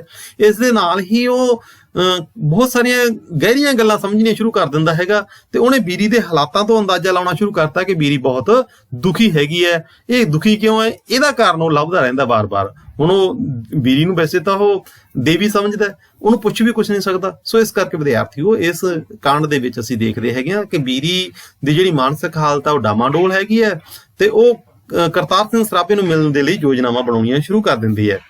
ਹੁਣ ਅਸੀਂ 15 ਨਾਵਲਕਾਰ ਨੇ ਦੱਸਿਆ ਕਿ ਜਿਹੜਾ 15 ਨਵੰਬਰ ਸੀਗਾ ਨਾ, 15 ਨਵੰਬਰ 1915, ਉਹਦੇ ਅਖਬਾਰਾਂ ਦੇ ਵਿੱਚ ਇਹ ਚੀਜ਼ ਖਬਰ ਛਪੀ ਸੀਗੀ ਕਿ ਲਾਹੌਰ ਦਾ ਜਿਹੜਾ ਕਨਸਪੀਰੇਸੀ ਕੇਸ ਸੀਗਾ ਨਾ, ਲਾਹੌਰ ਪਹਿਲਾਂ ਵੀ ਆਪਾਂ ਜ਼ਿਕਰ ਕੀਤਾ ਸੀਗਾ, ਲਾਹੌਰ ਕਨਸਪੀਰੇਸੀ ਕੇਸ ਜਿਹੜਾ ਹੈਗਾ ਇਹਦਾ ਫੈਸਲਾ ਆ ਗਿਆ ਸੀਗਾ। ਪਰ ਉਸ ਤੋਂ ਬਾਅਦ ਜਿਹੜੀ ਇਹਦੀਆਂ ਅਪੀਲਾਂ ਹੋਈਆਂ ਸੀਗੀਆਂ ਉਹਦਾ ਫੈਸਲਾ ਵੀ ਆ ਗਿਆ। ਇਹ ਅੰਤਮ ਫੈਸਲਾ ਸੀਗਾ, ਇਹਦੀਆਂ ਖਬਰਾਂ ਛਪੀਆਂ। ਹੁਣ ਜਿਹੜਾ ਅੰਤਮ ਫੈਸਲਾ ਸੀ ਉਹਦੇ 'ਚ ਬਦਲਾਅ ਕੀ ਆਇਆ ਸੀਗਾ, ਜਿਹੜੇ 24 ਗਦਰੀ ਸੀ ਨਾ, ਉਹਨਾਂ ਨੂੰ ਫਾਂਸੀ ਦੀ ਸਜ਼ਾ ਸੀਗੀ ਪਹਿਲਾਂ। ਉਹਨਾਂ 24 ਗਦਰੀਆਂ ਦੇ ਵਿੱਚੋਂ 17 ਦੀ ਜਿਹੜੀ ਸਜ਼ਾ ਹੈਗੀ ਉਹ ਮੌਤ ਤੋਂ ਬਦਲ ਕੇ ਕਾਲੇ ਪਾਣੀ ਦੀ ਕਰ ਦਿੱਤੀ ਗਈ। ਕਾਲੇ ਪਾਣੀ ਵਿਦਿਆਰਥੀਓ, ਜਦੋਂ ਅਸੀਂ ਦੇਸ਼ ਦੀ ਆਜ਼ਾਦੀ ਦੀ ਲੜਾਈ ਦੀ ਜ਼ਿਕਰ ਕਰਦੇ ਹਾਂ ਨਾ, ਕਾਲੇ ਪਾਣੀ ਦੀ ਸਜ਼ਾ ਹੁੰਦੀ ਸੀ ਜਦੋਂ ਕਿਸੇ ਵੀ ਦੇਸ਼ ਭਗਤ ਨੂੰ ਪੰਜਾਬ ਤੋਂ ਦੂਰ ਸਮੁੰਦਰ ਦੇ ਵਿੱਚ ਅੰਡੇਮਾਨ ਨਿਕੋਬਾਰ ਦੀਪ ਸਮੂਹਾਂ ਦੇ ਉੱਪਰ ਬਣੀਆਂ ਹੋਈਆਂ ਸਖਤ ਸਜ਼ਾਵਾਂ ਦਿੱਤੀਆਂ ਜਾਂਦੀਆਂ ਸੀ। ਉਹਨਾਂ ਜੇਲ੍ਹਾਂ ਦੇ ਵਿੱਚ ਉਹਨਾਂ ਨੂੰ ਸੁੱਟਿਆ ਜਾਂਦਾ ਸੀਗਾ, ਔਰ ਉਹਨਾਂ ਜੇਲ੍ਹਾਂ ਦੇ ਵਿੱਚ ਬੜੀ ਬੁਰੀ ਹਾਲਤ ਹੁੰਦੀ ਸੀਗੀ। ਜਿਹੜੇ ਲੋਕਾਂ ਨੂੰ ਫਾਂਸੀ ਦੀ ਸਜ਼ਾ ਨਹੀਂ ਆਉਂਦੀ ਸੀ ਨਾ, ਉਹਨਾਂ ਨੂੰ ਉੱਥੇ ਭੇਜ ਦਿੱਤਾ ਜਾਂਦਾ ਸੀ, ਤੇ ਉੱਥੋਂ ਦੇ ਹਾਲਾਤ ਬੜੇ ਖਤਰਨਾਕ ਸੀ। ਉੱਥੇ 24 ਘੰਟੇ ਜਿਹੜੀ ਇੱਕੋ ਜਿਹਾ ਮੌਸਮ ਰਹਿੰਦਾ ਸੀ, 12 ਮਹੀਨੇ 30 ਦਿਨ, ਔਰ ਸਮੁੰਦਰ ਦੇ ਬਿਲਕੁਲ ਵਿਚਕਾਰ ਸੀਗਾ, ਔਰ ਗਰਮੀ ਤੇ ਹੁਮਸ ਦੇ ਹਾਲਾਤਾਂ ਦੇ ਵਿੱਚ ਉੱਥੇ ਇਨਸਾਨ ਨੂੰ ਰਹਿਣਾ ਬੜਾ ਮੁਸ਼ਕਲ ਹੁੰਦਾ ਸੀਗਾ। ਔਰ ਇਹਨਾਂ ਦੇ ਵਿੱਚੋਂ ਜਿਹੜੇ ਸੀਗੇ ਦੇਸ਼ ਭਗਤ ਬਹੁਤ ਸਾਰੇ ਉੱਥੇ ਉਹਨਾਂ ਕਾਲ ਕੋਠੜੀਆਂ ਦੇ ਵਿੱਚ ਰਹੇ। ਬਹੁਤ ਸਾਰੇ ਉੱਥੇ ਵਿਚਾਰੇ ਜਿਹੜੇ ਉੱਥੇ ਉਹਨਾਂ ਦੇ ਉੱਪਰ ਜ਼ੁਲਮ ਹੁੰਦੇ ਸੀਗੇ, ਉਹਨਾਂ ਨੂੰ ਨਾ ਸਹਾਰਦੇ ਹੋਏ ਵੀ ਸ਼ਹੀਦ ਹੋ ਗਏ ਸੀਗੇ। ਸੋਹਣ ਸਿੰਘ ਭਕਨਾ ਨੂੰ ਵੀ ਉੱਥੇ ਰੱਖਿਆ ਗਿਆ ਸੀਗਾ। ਹੋਰ ਬਹੁਤ ਸਾਰੇ ਲੋਕ ਸੀਗੇ ਜਿਹੜੇ ਉੱਥੇ ਰਹਿੰਦੇ ਸੀਗੇ, ਤੇ ਉੱਥੋਂ ਦੇ ਜਿਹੜੀਆਂ ਸਖਤੀਆਂ ਦੇਖ ਕੇ ਅੰਗਰੇਜ਼ਾਂ ਤੋਂ ਮਾਫੀ ਮੰਗ ਕੇ ਵੀ ਵਾਪਸ ਆ ਗਏ ਸੀਗੇ। ਬਹੁਤ ਸਾਰੇ ਜਿਹੜੇ ਲੋਕ ਸੀਗੇ ਨਾ, ਜਿਹੜੇ ਕਾਲੇ ਪਾਣੀ ਦੀ ਸਜ਼ਾ ਭੁਗਤ ਰਹੇ ਸੀਗੇ, ਕਿਸੇ ਨਾ ਕਿਸੇ ਜ਼ੁਲਮ ਦੇ ਖਿਲਾਫ, ਕਿਸੇ ਨਾ ਕਿਸੇ ਜੁਰਮ ਦੇ ਖਿਲਾਫ, ਜਿਹੜਾ ਜੁਰਮ ਉਹਨਾਂ ਨੇ ਕੀਤਾ ਹੋਊਗਾ ਅੰਗਰੇਜ਼ ਦੀਆਂ ਨਜ਼ਰਾਂ ਦੇ ਵਿੱਚ, ਉਹ ਜਦੋਂ ਉੱਥੇ ਗਏ ਸੀਗੇ, ਉੱਥੇ ਜਾ ਕੇ ਉਹਨਾਂ ਨੇ ਉਹ ਹਾਲਾਤ ਦੇਖ ਕੇ ਉਹਨਾਂ ਹਾਲਾਤਾਂ ਦੇ ਵਿੱਚੋਂ ਰਹਿ ਨਹੀਂ ਸਕੇ, ਤੇ ਉਹ ਅੰਗਰੇਜ਼ਾਂ ਤੋਂ ਮਾਫੀ ਮੰਗ ਕੇ ਵਾਪਸ ਅੰਗਰੇਜ਼ ਭਗਤੀ ਦੇ ਰੂਪ ਦੇ ਵਿੱਚ ਅੰਗਰੇਜ਼ਾਂ ਦੇ ਪਿੱਠ ਠੋਕੀ ਬਣ ਕੇ ਵਾਪਸ ਆ ਗਏ ਸੀਗੇ। ਬਹੁਤ ਸਾਰੇ ਲੋਕ ਇਹਨਾਂ ਦਾ ਜ਼ਿਕਰ ਤੁਸੀਂ ਪੜ੍ਹ ਸਕਦੇ ਹੋ ਕਿਤਾਬਾਂ ਦੇ ਵਿੱਚ। ਹੁਣ ਦੇਖੋ ਕਿ ਜਿਹੜੇ 24 ਗਦਰੀ ਸੀਗੇ ਉਹਨਾਂ ਦੇ ਵਿੱਚ 17 ਨੂੰ ਸਜ਼ਾ, ਮੌਤ ਦੀ ਸਜ਼ਾ ਬਦਲ ਕੇ ਕਾਲੇ ਪਾਣੀ ਦੀ ਕਰ ਦਿੱਤੀ ਗਈ। ਬਾਕੀ ਜਿਹੜੇ 7 ਗਦਰੀ ਸੀਗੇ, ਇਹਨਾਂ ਦੇ ਵਿੱਚ ਕਰਤਾਰ ਸਿੰਘ ਸਰਾਭਾ, ਜਗਤ ਸਿੰਘ, ਹਰਨਾਮ ਸਿੰਘ ਟੁੰਡੀਲਾਟ, ਵਿਸ਼ਨੂੰ ਗਣੇਸ਼ ਪਿੰਗਲੇ, ਸੁਰੈਣ ਸਿੰਘ ਪਿੰਡ ਗਿੱਲਵਾਲੀ, 2 ਸੁਰੈਣ ਸਿੰਘ ਸੀਗੇ, ਇੱਕ ਸੁਰੈਣ ਸਿੰਘ ਪਿੰਡ ਗਿੱਲਵਾਲੀ, ਇੱਕ ਬਖਸ਼ੀਸ਼ ਸਿੰਘ ਸੀਗਾ, ਇੱਕ ਸੁਰੈਣ ਸਿੰਘ ਦੂਸਰਾ ਸੀਗਾ, 2 ਸੁਰੈਣ ਸਿੰਘ ਸੀ। ਇਹਨਾਂ 7 ਲੋਕਾਂ ਨੂੰ ਫਾਂਸੀ ਹੋਈ ਹੈ। ਵਿਦਿਆਰਥੀਓ ਤੁਸੀਂ ਇਹ ਯਾਦ ਰੱਖਣੇ ਬਹੁਤੇ ਔਖੇ ਨਹੀਂ ਗੇ। 3 ਤਾਂ ਉਹੀ ਸਾਥੀ ਸੀਗੇ, ਕਰਤਾਰ ਸਿੰਘ ਸਰਾਭਾ, ਜਗਤ ਸਿੰਘ ਤੇ ਹਰਨਾਮ ਸਿੰਘ ਟੁੰਡੀਲਾਟ, ਇਹ ਤਾਂ 3 ਇਕੱਠੇ ਹੀ ਰਹੇ ਸੀਗੇ ਜਦੋਂ 3 ਨੂੰ ਇਕੱਠਿਆਂ ਨੂੰ ਗ੍ਰਿਫਤਾਰ ਕੀਤਾ ਗਿਆ ਸੀ। ਵਿਸ਼ਨੂੰ ਗਣੇਸ਼ ਪਿੰਗਲੇ ਸੀਗਾ, ਇਹਦਾ ਜ਼ਿਕਰ ਵੀ ਹੋਇਆ ਹੈ ਨਾਵਲ ਦੇ ਵਿੱਚ। ਸੁਰੈਣ ਸਿੰਘ 2 ਸੀਗੇ, ਕੁੱਲ 6 ਹੋ ਗਏ, ਇੱਕ ਬਖਸ਼ੀਸ਼ ਸਿੰਘ ਸੀਗਾ। ਸੋ ਵਿਦਿਆਰਥੀਓ ਇਹ 7 ਜਣਾਂ ਦਾ ਨਾਮ ਤੁਸੀਂ ਯਾਦ ਰੱਖੋ, ਕਈ ਵਾਰੀ ਛੋਟਾ ਕੁਐਸਚਨ ਵੀ ਆ ਜਾਂਦਾ। ਇਹਨਾਂ 7 ਦੀ ਜਿਹੜੀ ਫਾਂਸੀ ਸੀਗੀ ਉਹ ਬਰਕਰਾਰ ਰੱਖੀ ਗਈ, ਤੇ ਇੱਕ ਫਾਂਸੀ ਦਾ ਦਿਨ ਵੀ ਮਿਥ ਦਿੱਤਾ ਗਿਆ। ਹੁਣ ਸਰਾਭਾ ਫਾਂਸੀ ਦੀ ਸਜ਼ਾ ਸੁਣ ਕੇ ਬਿਲਕੁਲ ਨਹੀਂ ਘਬਰਾਇਆ। ਉਸਨੇ ਦੇਸ਼ ਵਾਸੀਆਂ ਦੇ ਨਾਂ ਇੱਕ ਕਵਿਤਾ ਸੰਦੇਸ਼ ਦੇ ਰੂਪ ਦੇ ਵਿੱਚ ਭਾਰਤੀ ਲੋਕਾਂ ਦੇ ਨਾਂ ਲਿਖ ਕੇ ਭੇਜੀ। ਇੱਕ ਕਵਿਤਾ ਸੀਗੀ ਜਿਹੜੀ ਉਹ ਭਾਰਤੀ ਲੋਕਾਂ ਨੂੰ ਭੇਜੀ। ਉਹ ਕਵਿਤਾ ਦੇ ਬੋਲ ਵੀ ਆਪਾਂ ਥੋੜੇ ਸਾਂਝੇ ਕਰਦੇ ਹਾਂ। ਅਸਲ ਦੇ ਵਿੱਚ ਸਰਾਭਾ ਹਰ ਇੱਕ ਜਗ੍ਹਾ ਦੇ ਵਿੱਚ, ਹਰ ਇੱਕ ਥਾਂ ਦੇ ਉੱਪਰ ਕਿਤੇ ਨਾ ਕਿਤੇ ਆਪਣੇ ਮਨ ਦੀ ਗੱਲ ਲੋਕਾਂ ਤੱਕ ਪਹੁੰਚਾਉਂਦਾ ਸੀਗਾ, ਲੋਕਾਂ ਨੂੰ ਤਿਆਰ ਕਰਦਾ ਸੀ ਕਿ ਲੜਾਈ ਲੰਬੀ ਹੈ, ਇਹ ਲੜਾਈ ਲੜਨੀ ਪਊਗੀ ਸਾਨੂੰ ਜੇ ਅੰਗਰੇਜ਼ਾਂ ਨੂੰ ਬਾਹਰ ਕੱਢਣਾ ਹੈਗਾ। ਇੱਕ ਦਿਨ ਦੀ ਲੜਾਈ ਨਹੀਂ, ਕਾਫੀ ਲੰਬੀ ਲੜਾਈ ਹੈ ਤੇ ਕਈ ਸਾਲਾਂ ਤੱਕ ਚੱਲਣ ਵਾਲੀ ਲੜਾਈ ਹੈ। ਇਸ ਕਰਕੇ ਤੁਹਾਨੂੰ ਜੇ ਅਸੀਂ ਇਸ ਦੁਨੀਆ ਤੋਂ ਜਾ ਵੀ ਰਹੇ ਹਾਂ, ਸ਼ਹੀਦ ਵੀ ਹੋ ਰਹੇ ਹਾਂ, ਤੇ ਬੁਰਾ ਨਹੀਂ ਮਨਾਉਣਾ। ਤੁਸੀਂ ਇੱਕ ਵਾਰੀ ਹਿੰਮਤ ਕਰਿਓ ਤੇ ਸਾਡੇ ਸੰਘਰਸ਼ ਨੂੰ ਅੱਗੇ ਵਧਾਇਓ। ਉਹ ਲਿਖ ਕੇ ਭੇਜਦਾ ਬਾਹਰ, ਤੇ ਇਹ ਆਮ ਲੋਕਾਂ ਦੇ ਵਿੱਚ ਵੀ ਵੰਡੀ ਗਈ ਸੀ। ਗਦਰ ਗੂੰਜ ਦੇ ਪਰਚੇ 5 ਨੰਬਰ ਅੰਕ ਦੇ ਵਿੱਚ ਛਪੀ ਸੀਗੀ ਇਹ ਉਸ ਸਮੇਂ। ਔਰ ਜੇ ਆਪਾਂ ਇਹਨੂੰ ਦੇਖਣਾ ਹੋਵੇ ਤਾਂ ਗਦਰ ਗੂੰਜ ਪਰਚੇ ਦੇ ਅੰਕ ਨੰਬਰ 5 ਪੇਜ ਨੰਬਰ 8 ਉੱਪਰ ਵੀ ਛਪੀ ਹੋਈ ਸੀਗੀ। ਇਹਦਾ ਸ਼ੀਰਸ਼ਕ ਕੀ ਸੀਗਾ, ਇਹਦੀਆਂ ਲੈਣਾ ਕਿਹੜੀਆਂ ਸੀਗੀਆਂ? ਹਿੰਦ ਵਾਸੀਓ ਰੱਖਣਾ ਯਾਦ ਸਾਨੂੰ, ਕਿਤੇ ਦਿਲਾਂ ਤੋਂ ਨਾ ਭੁਲਾ ਜਾਣਾ, ਖਾਤਰ ਵਤਨ ਦੀ ਲੱਗੇ ਹਾਂ ਚੜ੍ਹਨ ਫਾਸੀ, ਸਾਨੂੰ ਵੇਖ ਕੇ ਨਹੀਂ ਘਬਰਾ ਜਾਣਾ। ਹੁਣ ਇੱਕ ਸਿੰਪਲ ਜੀ ਕਵਿਤਾ ਸੀਗੀ, ਇੱਕ ਸਧਾਰਨ ਜੀ ਕਵਿਤਾ ਸੀਗੀ, ਪਰ ਉਹਦੇ ਜਿਹੜਾ ਸੰਦੇਸ਼ ਦਿੱਤਾ ਗਿਆ ਸੀ ਉਹ ਬਹੁਤ ਡੂੰਘਾ ਸੀਗਾ ਕਿ ਹਿੰਦ ਵਾਸੀਓ, ਭਾਰਤ ਦੇ ਲੋਕੋ, ਸਾਨੂੰ ਯਾਦ ਰੱਖਣਾ ਹਮੇਸ਼ਾ, ਸਾਡੀਆਂ ਸ਼ਹੀਦੀਆਂ ਨੂੰ ਯਾਦ ਰੱਖਣਾ, ਸਾਡੇ ਕੰਮਾਂ ਨੂੰ ਯਾਦ ਰੱਖਣਾ, ਕਿਤੇ ਦਿਲਾਂ ਚੋਂ ਨਾ ਭੁਲਾ ਜਾਣਾ, ਸਾਨੂੰ ਭੁੱਲ ਨਾ ਜਾਣਾ, ਕਿਉਂਕਿ ਸਾਡੇ ਅਸੀਂ ਜਿਹੜੇ ਕੰਮ ਕਰਕੇ ਇਸ ਦੁਨੀਆ ਤੋਂ ਜਾ ਰਹੇ ਹਾਂ ਭਾਰਤ ਦੇ ਲਈ, ਉਹਨੂੰ ਹਮੇਸ਼ਾ ਯਾਦ ਰੱਖਣਾ।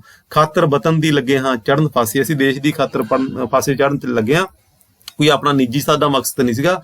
ਸਾਨੂੰ ਵੇਖ ਕੇ ਨਹੀਂ ਘਬਰਾ ਜਾਣਾ। ਇਹ ਵੀ ਨਾ ਘਬਰਾ ਜੋ ਕਿ ਜਿਹੜੇ ਦੇਸ਼ ਭਗਤ ਹੁੰਦੇ ਆ ਉਹਨਾਂ ਨੂੰ ਹਮੇਸ਼ਾ ਇਸ ਤਰ੍ਹਾਂ ਦੀ ਸਜ਼ਾਵਾਂ ਮਿਲਦੀਆਂ। ਤੁਸੀਂ ਖੁਸ਼ ਰਹਿਣਾ ਅਤੇ ਦੇਸ਼ ਦੀ ਆਜ਼ਾਦੀ ਦੇ ਲਈ ਹਮੇਸ਼ਾ ਹੀ ਤਿਆਰ ਰਹਿਣਾ, ਉਸ ਸੰਘਰਸ਼ ਦੇ ਲਈ ਤਿਆਰ ਰਹਿਣਾ। ਤੁਸੀਂ ਉਹ ਸੰਘਰਸ਼ ਕਰਕੇ ਅੰਗਰੇਜ਼ਾਂ ਨੂੰ ਆਪਾਂ ਦੇਸ਼ ਤੋਂ ਇੱਕ ਦਿਨ ਬਾਹਰ ਕੱਢਣਾ ਹੈ, ਹਰ ਹਾਲਤ 'ਚ ਕੱਢਾਂਗੇ। ਅੱਗੇ ਕੀ ਹੈ? ਕਾਂਡ ਨੰਬਰ 40। ਕਾਂਡ ਨੰਬਰ 40 ਦੇ ਵਿੱਚ ਅਸੀਂ ਦੇਖਦੇ ਹਾਂ ਕਿ ਫਾਂਸੀ ਤੋਂ ਇੱਕ ਦਿਨ ਪਹਿਲਾਂ, ਸਰਾਭੇ ਦੀ ਜਿਸ ਦਿਨ ਫਾਂਸੀ ਹੋਣੀ ਸੀ ਨਵੰਬਰ ਮਹੀਨੇ ਦੇ ਵਿੱਚ 1915 ਨੂੰ, ਉਸ ਤੋਂ ਇੱਕ ਦਿਨ ਪਹਿਲਾਂ ਬੀਰੀ ਉਹਨੂੰ ਜਾ ਕੇ ਜੇਲ੍ਹ ਦੇ ਵਿੱਚ ਮਿਲਦੀ ਹੈ ਤੇ ਉਹ ਜੇਲ੍ਹ ਦੇ ਵਿੱਚ ਉਹਨਾਂ ਦੀ ਮੁਲਾਕਾਤ ਦਾ ਜ਼ਿਕਰ ਹੈ। ਔਰ ਨਾਲ ਹੀ ਜਿਹੜੇ ਜੇਲ੍ਹ ਦੇ ਉਸ ਸਮੇਂ ਹਾਲਤ ਸੀਗੀ ਉਹਦਾ ਵੀ ਜ਼ਿਕਰ ਕੀਤਾ ਗਿਆ ਨਾਵਲਕਾਰ ਦੁਆਰਾ। ਨਾਵਲਕਾਰ ਨੇ ਜਿਹੜੇ ਜੇਲ੍ਹ ਦੇ ਵਿਚਲੇ ਹਾਲਤ ਸੀਗੇ, ਦੇਸ਼ ਭਗਤ ਜਿਨ੍ਹਾਂ ਲੋਕਾਂ ਨੂੰ ਫਾਂਸੀ ਦੇਣੀ ਸੀਗੀ ਉਹਨਾਂ ਦਾ ਮਾਨਸਿਕ ਸਥਿਤੀ ਦਾ ਵੀ ਵਰਣਨ ਕੀਤਾ, ਔਰ ਨਾਲ ਹੀ ਸਰਾਭੇ ਤੇ ਬੀਰੀ ਦੀ ਮੁਲਾਕਾਤ ਦਾ ਵੀ ਇਸ ਕਾਂਡ ਦੇ ਵਿੱਚ ਜ਼ਿਕਰ ਕੀਤਾ ਹੈ। ਨਾਵਲਕਾਰ ਬੀਰੀ ਅਤੇ ਸਰਾਭੇ ਦੀ ਭਾਵਕ ਮੁਲਾਕਾਤ ਰਾਹੀਂ ਸਰਾਭੇ ਦੁਆਰਾ ਬੀਰੀ ਨੂੰ ਆਪਣੀ ਪਤਨੀ ਸਵੀਕਾਰ ਕਰਨ ਦਾ ਜ਼ਿਕਰ ਕਰਦਾ ਹੈ ਵੀ ਉਹ ਪਤਨੀ ਨੂੰ ਆਪਣੇ ਆਪ ਮੰਨ ਲੈਂਦਾ ਕਿ ਤੂੰ ਮੇਰੀ ਪਤਨੀ ਹੈਗੀ, ਤੇ ਉਹਦੇ ਨਾਲ ਇੱਕ ਤਰ੍ਹਾਂ ਦਾ ਗੰਧਰਵ ਵਿਆਹ ਵੀ ਕਰਾ ਲੈਂਦਾ ਹੈਗਾ। ਸ਼ਰੀਂ ਦੀ ਜਿਹੜਾ ਸਰੀਂ ਦਾ ਪੱਤਾ ਸੀ, ਇੱਕ ਸਰੀਂ ਦੀ ਇੱਕ ਸੁੱਕੀ ਫਲੀ ਸੀ ਜੋ ਹਵਾ ਨਾਲ ਉੱਡ ਕੇ ਸਿੱਖਾਂ ਥਾਣੀ ਅੰਦਰ ਆ ਗਈ ਸੀ, ਉਸ ਨੂੰ ਚੁੱਕ ਕੇ ਸਰਾਭਾ ਬੀਰੀ ਨੂੰ ਦੇ ਦਿੰਦਾ ਹੈ, ਕਹਿੰਦਾ ਹੈ ਲੈ ਇਸ ਨੂੰ ਮੂੰਹ ਵਿਖਾਈ ਦਾ ਤੋਹਫਾ ਸਮਝ ਲਈ। ਹੁਣ ਇਹ ਜਿਹੜੀ ਇੱਕ ਪ੍ਰਤੀਕ ਹੈ, ਵਿਦਿਆਰਥੀਓ ਨਾਵਲਕਾਰ ਦਾ ਆਪਣਾ ਹਰੇਕ ਦਾ ਸਾਹਿਤਕਾਰ ਦਾ ਆਪਣਾ ਆਪਣਾ ਢੰਗ ਹੁੰਦਾ ਹੈ। ਨਾਵਲਕਾਰ ਨੇ ਨਾ ਇਹ ਸਰੀਂ ਦੀ ਜਿਹੜੀ ਫਲੀ ਸੀਗੀ ਉਹਦੇ ਹੱਥ ਦੇ ਵਿੱਚ ਪਕੜਾਤੀ, ਤੇ ਜਦੋਂ ਬੀਰੀ ਅਗਲੇ ਕਾਂਡਾਂ ਦੇ ਵਿੱਚ ਆ ਕੇ ਦੇਖਾਂਗੇ ਕਿ ਰਸਾਲਦਾਰ ਗੰਡਾ ਸਿੰਘ ਨੂੰ ਗੋਲੀ ਮਾਰਦੀ ਹੈ ਤੇ ਖੁਦ ਆਪਣੀ ਗੋਲੀ ਮਾਰ ਲੈਂਦੀ ਹੈ, ਤੇ ਉਹਦੇ ਕੋਲੋਂ ਸਿਰਫ ਇੱਕ ਪਿਸਤੌਲ ਨਿਕਲਦਾ ਤੇ ਇੱਕ ਜਿਹੜੀ ਸਰੀਂ ਦੀ ਫਲੀ ਸੀਗੀ ਉਹ ਨਿਕਲਦੀ ਹੈ, ਜਿਹੜੀ ਕਿ ਉਹਦੀ ਮੁੱਠੀ ਦੇ ਵਿੱਚ ਬੰਦ ਸੀਗੀ ਤੇ ਬਿਲਕੁਲ ਟੁੱਟ ਚੁੱਕੀ ਸੀ, ਭੁਰ ਚੁੱਕੀ ਸੀਗੀ।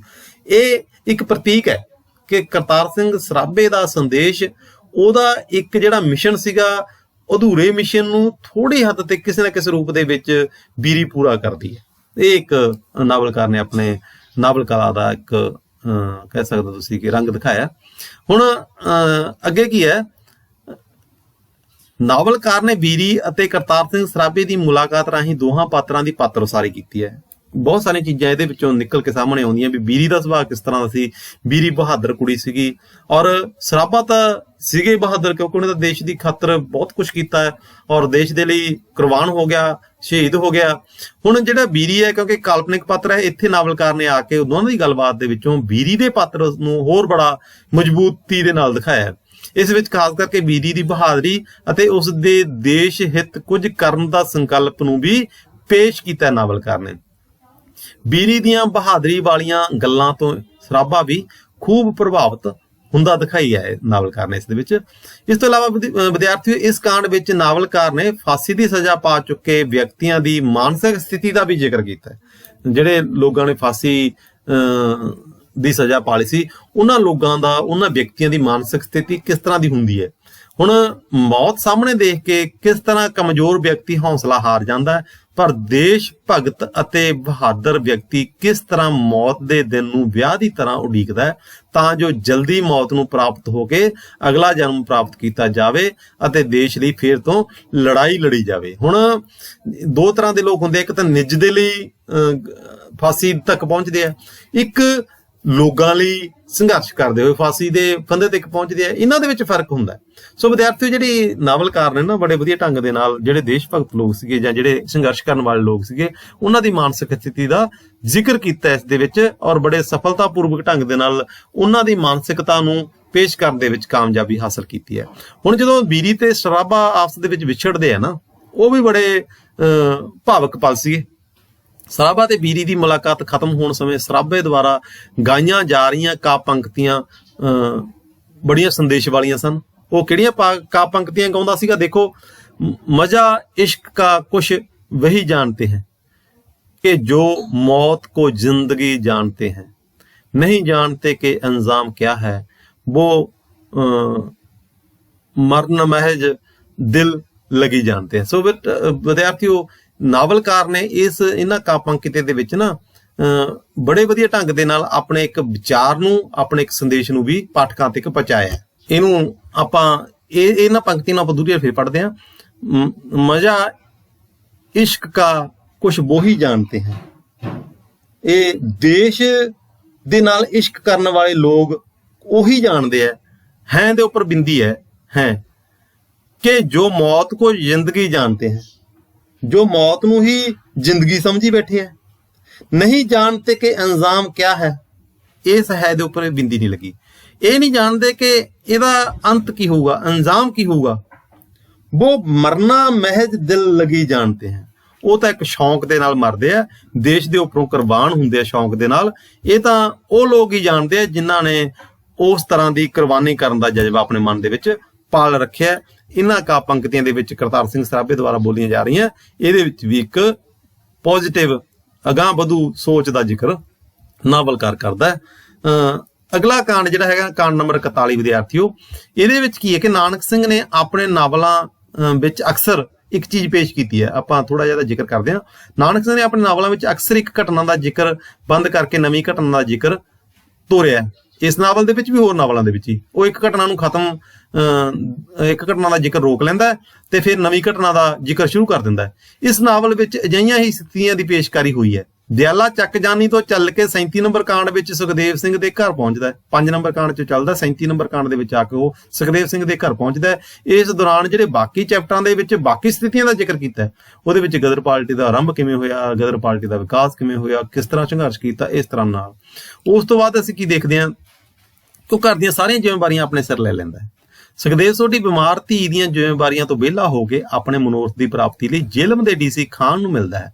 ਹੁਣ ਉਹ 37 ਨੰਬਰ ਕਾਂਡ ਦੇ ਵਿੱਚੋਂ ਘਰੇ ਚੱਲਦਾ, 37-38 ਨੰਬਰ ਕਾਂਡ ਦੇ ਵਿੱਚੋਂ, ਤੇ ਉਹ ਡੀਸੀ ਜੇਲ੍ਹ ਦਾ ਜਿਹੜਾ ਡੀਸੀ ਸੀਗਾ ਖਾਨ, ਉਹਨੂੰ ਮਿਲਦਾ ਹੈ। ਉਹਨੂੰ ਮਿਲ ਕੇ ਪੁੱਛਦਾ, ਭਾਈ ਵੀ ਹੁਣ ਮੇਰਾ ਅਗਲਾ ਕਦਮ ਕੀ ਹੈ।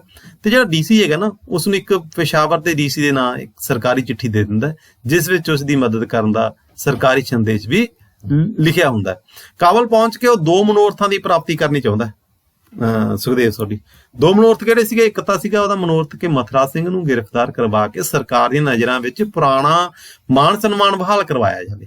ਜਿਹੜਾ ਉਹਦਾ ਮਾਣ ਸਨਮਾਨ ਖੋਇਆ ਗਿਆ ਸੀ ਨਾ, ਮਾਣ ਸਨਮਾਨ ਕਿਵੇਂ ਖੋਇਆ ਗਿਆ ਸੀ? ਜਿਹੜਾ ਉਹਦਾ ਬੇਟਾ ਸੀਗਾ ਸੁਦਰਸ਼ਨ ਤੇ ਉਹਦੀ ਬੇਟੀ, ਉਹ ਦੇਸ਼ ਭਗਤਾਂ ਨਾਲ ਰਲੇ ਹੋਏ ਸੀਗੇ। ਇਸ ਕਰਕੇ ਸਰਕਾਰ ਉਹਨੂੰ ਸ਼ੱਕ ਦੀਆਂ ਨਜ਼ਰਾਂ ਨਾਲ ਦੇਖਣਾ ਸ਼ੁਰੂ ਕਰਤਾ ਸੀ ਸਰਕਾਰ ਨੇ। ਇਹ ਸੰਦੇਸ਼ ਉਹਨੂੰ ਡੀਸੀ ਜੇਲ੍ਹ ਤੋਂ ਮਿਲਿਆ ਸੀਗਾ। ਇੱਕ ਤਾਂ ਉਹ ਇਹ ਆਪਣੇ ਜਿਹੜੇ ਦੇਸ਼ ਭਗਤੀ ਵਾਲਾ ਦਾਗ ਉਹਦੀਆਂ ਨਜ਼ਰਾਂ ਦੇ ਵਿੱਚ, ਦੇਸ਼ ਭਗਤੀ ਵਾਲਾ ਦਾਗ ਆਪਣੇ ਨਾਂ ਤੋਂ ਲਾਉਣਾ ਚਾਹੁੰਦਾ ਸੀਗਾ, ਔਰ ਅੰਗਰੇਜ਼ ਭਗਤੀ ਦੇ ਵਿੱਚ ਉਹ ਆਪਣੇ ਆਪ ਨੂੰ ਪੇਸ਼ ਕਰਨਾ ਚਾਹੁੰਦਾ ਸੀਗਾ। ਇੱਕ ਮਾਣ ਸਨਮਾਨ ਜਿਹੜਾ ਸੀਗਾ ਸਰਕਾਰੀ ਦਰਬਾਰੇ ਉਹ ਵਾਪਸ ਲੈਣਾ ਚਾਹੁੰਦਾ ਸੀਗਾ। ਹੁਣ ਇਹ ਵੀ ਇੱਕ ਵਿਅੰਗ ਹੈ ਕਿ ਦੇਸ਼ ਭਗਤੀ ਦਾ ਦਾਗ ਲਾਉਣਾ ਚਾਹੁੰਦਾ ਸੀਗਾ ਵੀ ਤੁਸੀਂ ਤਾਂ ਦੇਸ਼ ਭਗਤ ਹੋ, ਤੁਸੀਂ ਤਾਂ ਅੰਗਰੇਜ਼ਾਂ ਦੇ ਖਿਲਾਫ ਹੋ, ਤੁਸੀਂ ਤਾਂ ਭਾਰਤ ਦੇ ਲਈ ਲੜ ਰਹੇ ਹੋ, ਜਦ ਕਿ ਤੁਹਾਨੂੰ ਅੰਗਰੇਜ਼ਾਂ ਦੇ ਹੱਕ ਦੇ ਵਿੱਚ ਖੜਨਾ ਚਾਹੀਦਾ ਸੀ। ਇੱਕ ਤਾਂ ਉਹ ਚੀਜ਼ ਹੈ ਜਿਹੜੀ ਉਹਦੇ ਆਪਣੇ ਪਰਿਵਾਰ ਦੇ ਨਾਂ ਤੋਂ ਲਾਉਣਾ ਚਾਹੁੰਦਾ ਸੀਗਾ, ਤੇ ਉਹ ਵਾਪਸ ਅੰਗਰੇਜ਼ਾਂ ਦੀਆਂ ਨਜ਼ਰਾਂ ਦੇ ਵਿੱਚ ਇੱਕ ਚੰਗਾ ਜਿਹੜਾ ਸੀਗਾ ਅੰਗਰੇਜ਼ ਭਗਤ ਬਣਨਾ ਚਾਹੁੰਦਾ ਸੀ, ਸਰਕਾਰ ਭਗਤ ਬਣਨਾ ਚਾਹੁੰਦਾ ਸੀ। ਦੂਸਰਾ ਕੀ ਸੀਗਾ ਕਿ ਕਾਬਲ ਦੀ ਸੰਗਤ ਤੋਂ ਧਨ ਦੀ ਪ੍ਰਾਪਤੀ ਕਰਕੇ ਆਪਣੀ ਖਸਤਾ ਹਾਲਤ, ਜਿਹੜੀ ਆਰਥਿਕ ਖਸਤਾ ਹਾਲਤ ਸੀਗੀ ਨਾ, ਉਹਨੂੰ ਵੀ ਸੁਧਾਰਨਾ ਚਾਹੁੰਦਾ ਸੀ। ਦੋ ਮਨੋਰਥ ਸੀਗੇ, ਇੱਕ ਤਾਂ ਮਥੁਰਾ ਸਿੰਘ ਨੂੰ ਪੜ੍ਹਾਉਣਾ ਚਾਹੁੰਦਾ ਸੀਗਾ, ਆਪਣੀ ਸਰਕਾਰੀ ਨਜਾਇਜ਼ ਸਥਿਤੀ ਚੰਗੀ ਬਣਾਉਣਾ ਚਾਹੁੰਦਾ ਸੀ। ਦੂਸਰਾ ਉਹ ਇਹ ਕਰਨਾ ਚਾਹੁੰਦਾ ਸੀਗਾ ਕਿ ਵੀ ਜੇ ਹੋ ਸਕੇ ਤਾਂ ਉਹਦਾ ਜਿਹੜਾ ਹੈਗਾ ਆਰਥਿਕ ਸਥਿਤੀ ਉਹ ਵੀ ਚੰਗੀ ਹੋ ਜਾਵੇ। ਕਾਂਡ ਨੰਬਰ 42, ਇਹਦੇ ਵਿੱਚ ਵਿਦਿਆਰਥੀਓ ਸੁਖਦੇਵ ਸੋਢੀ ਦਾ ਪੇਸ਼ਾਵਰ ਪਹੁੰਚ ਕੇ ਉੱਥੋਂ ਦੀ ਡੀਸੀ ਦੁਆਰਾ ਖੂਬ ਆਓ ਭਗਤੀ ਹੁੰਦੀ ਹੈ, ਇਹਦਾ ਜ਼ਿਕਰ ਕੀਤਾ ਨਾਵਾਕਾਰ ਨੇ। ਸੁਖਦੇਵ ਸੋਢੀ ਜੇਲਮ ਤੋਂ ਤੁਰ ਪੈਂਦਾ, ਅੱਗੇ ਪੇਸ਼ਾਵਰ ਚਲਾ ਜਾਂਦਾ। ਪੇਸ਼ਾਵਰ ਜਦੋਂ ਪਹੁੰਚਦਾ ਉੱਥੇ ਉੱਥੋਂ ਦਾ ਡੀਸੀ ਉਹਦੀ ਖੂਬ ਆਓ ਭਗਤੀ ਕਰਦਾ, ਉਹਨੂੰ ਜੀ ਐਂ ਕਰਦਾ, ਉਹਨੂੰ ਜੀ ਐਂ ਕਹਿੰਦਾ, ਉਹਦਾ ਵੈਲਕਮ ਕਰਦਾ। ਜਿਹੜਾ ਪੇਸ਼ਾਵਰ ਦਾ ਡੀਸੀ ਸੁਖਦੇਵ ਸੋਢੀ ਨੂੰ ਕਾਬਲ ਭੇਜਣ ਦਾ ਪ੍ਰਬੰਧ ਕਰਦਾ, ਉਹਨੂੰ ਜਿਹੜੀ ਸੀਗੀ ਇੱਕ ਗੱਡੀ ਦੇ ਦਿੰਦਾ। ਉਹ ਗੱਡੀ ਦੇ ਥਰੂ ਉਹ ਇੱਕ ਦਿਨ ਦੇ ਵਿੱਚ ਹੀ ਕਾਬਲ ਪਹੁੰਚ ਜਾਂਦਾ ਪੇਸ਼ਾਵਰ ਤੋਂ। ਕਾਬਲ ਦੀਆਂ ਸਿੱਖ ਸੰਗਤਾਂ ਸੁਖਦੇਵ ਸੋਢੀ ਨੂੰ ਅੱਖਾਂ ਉੱਪਰ ਚੁੱਕ ਲੈਂਦੀਆਂ ਹਨ।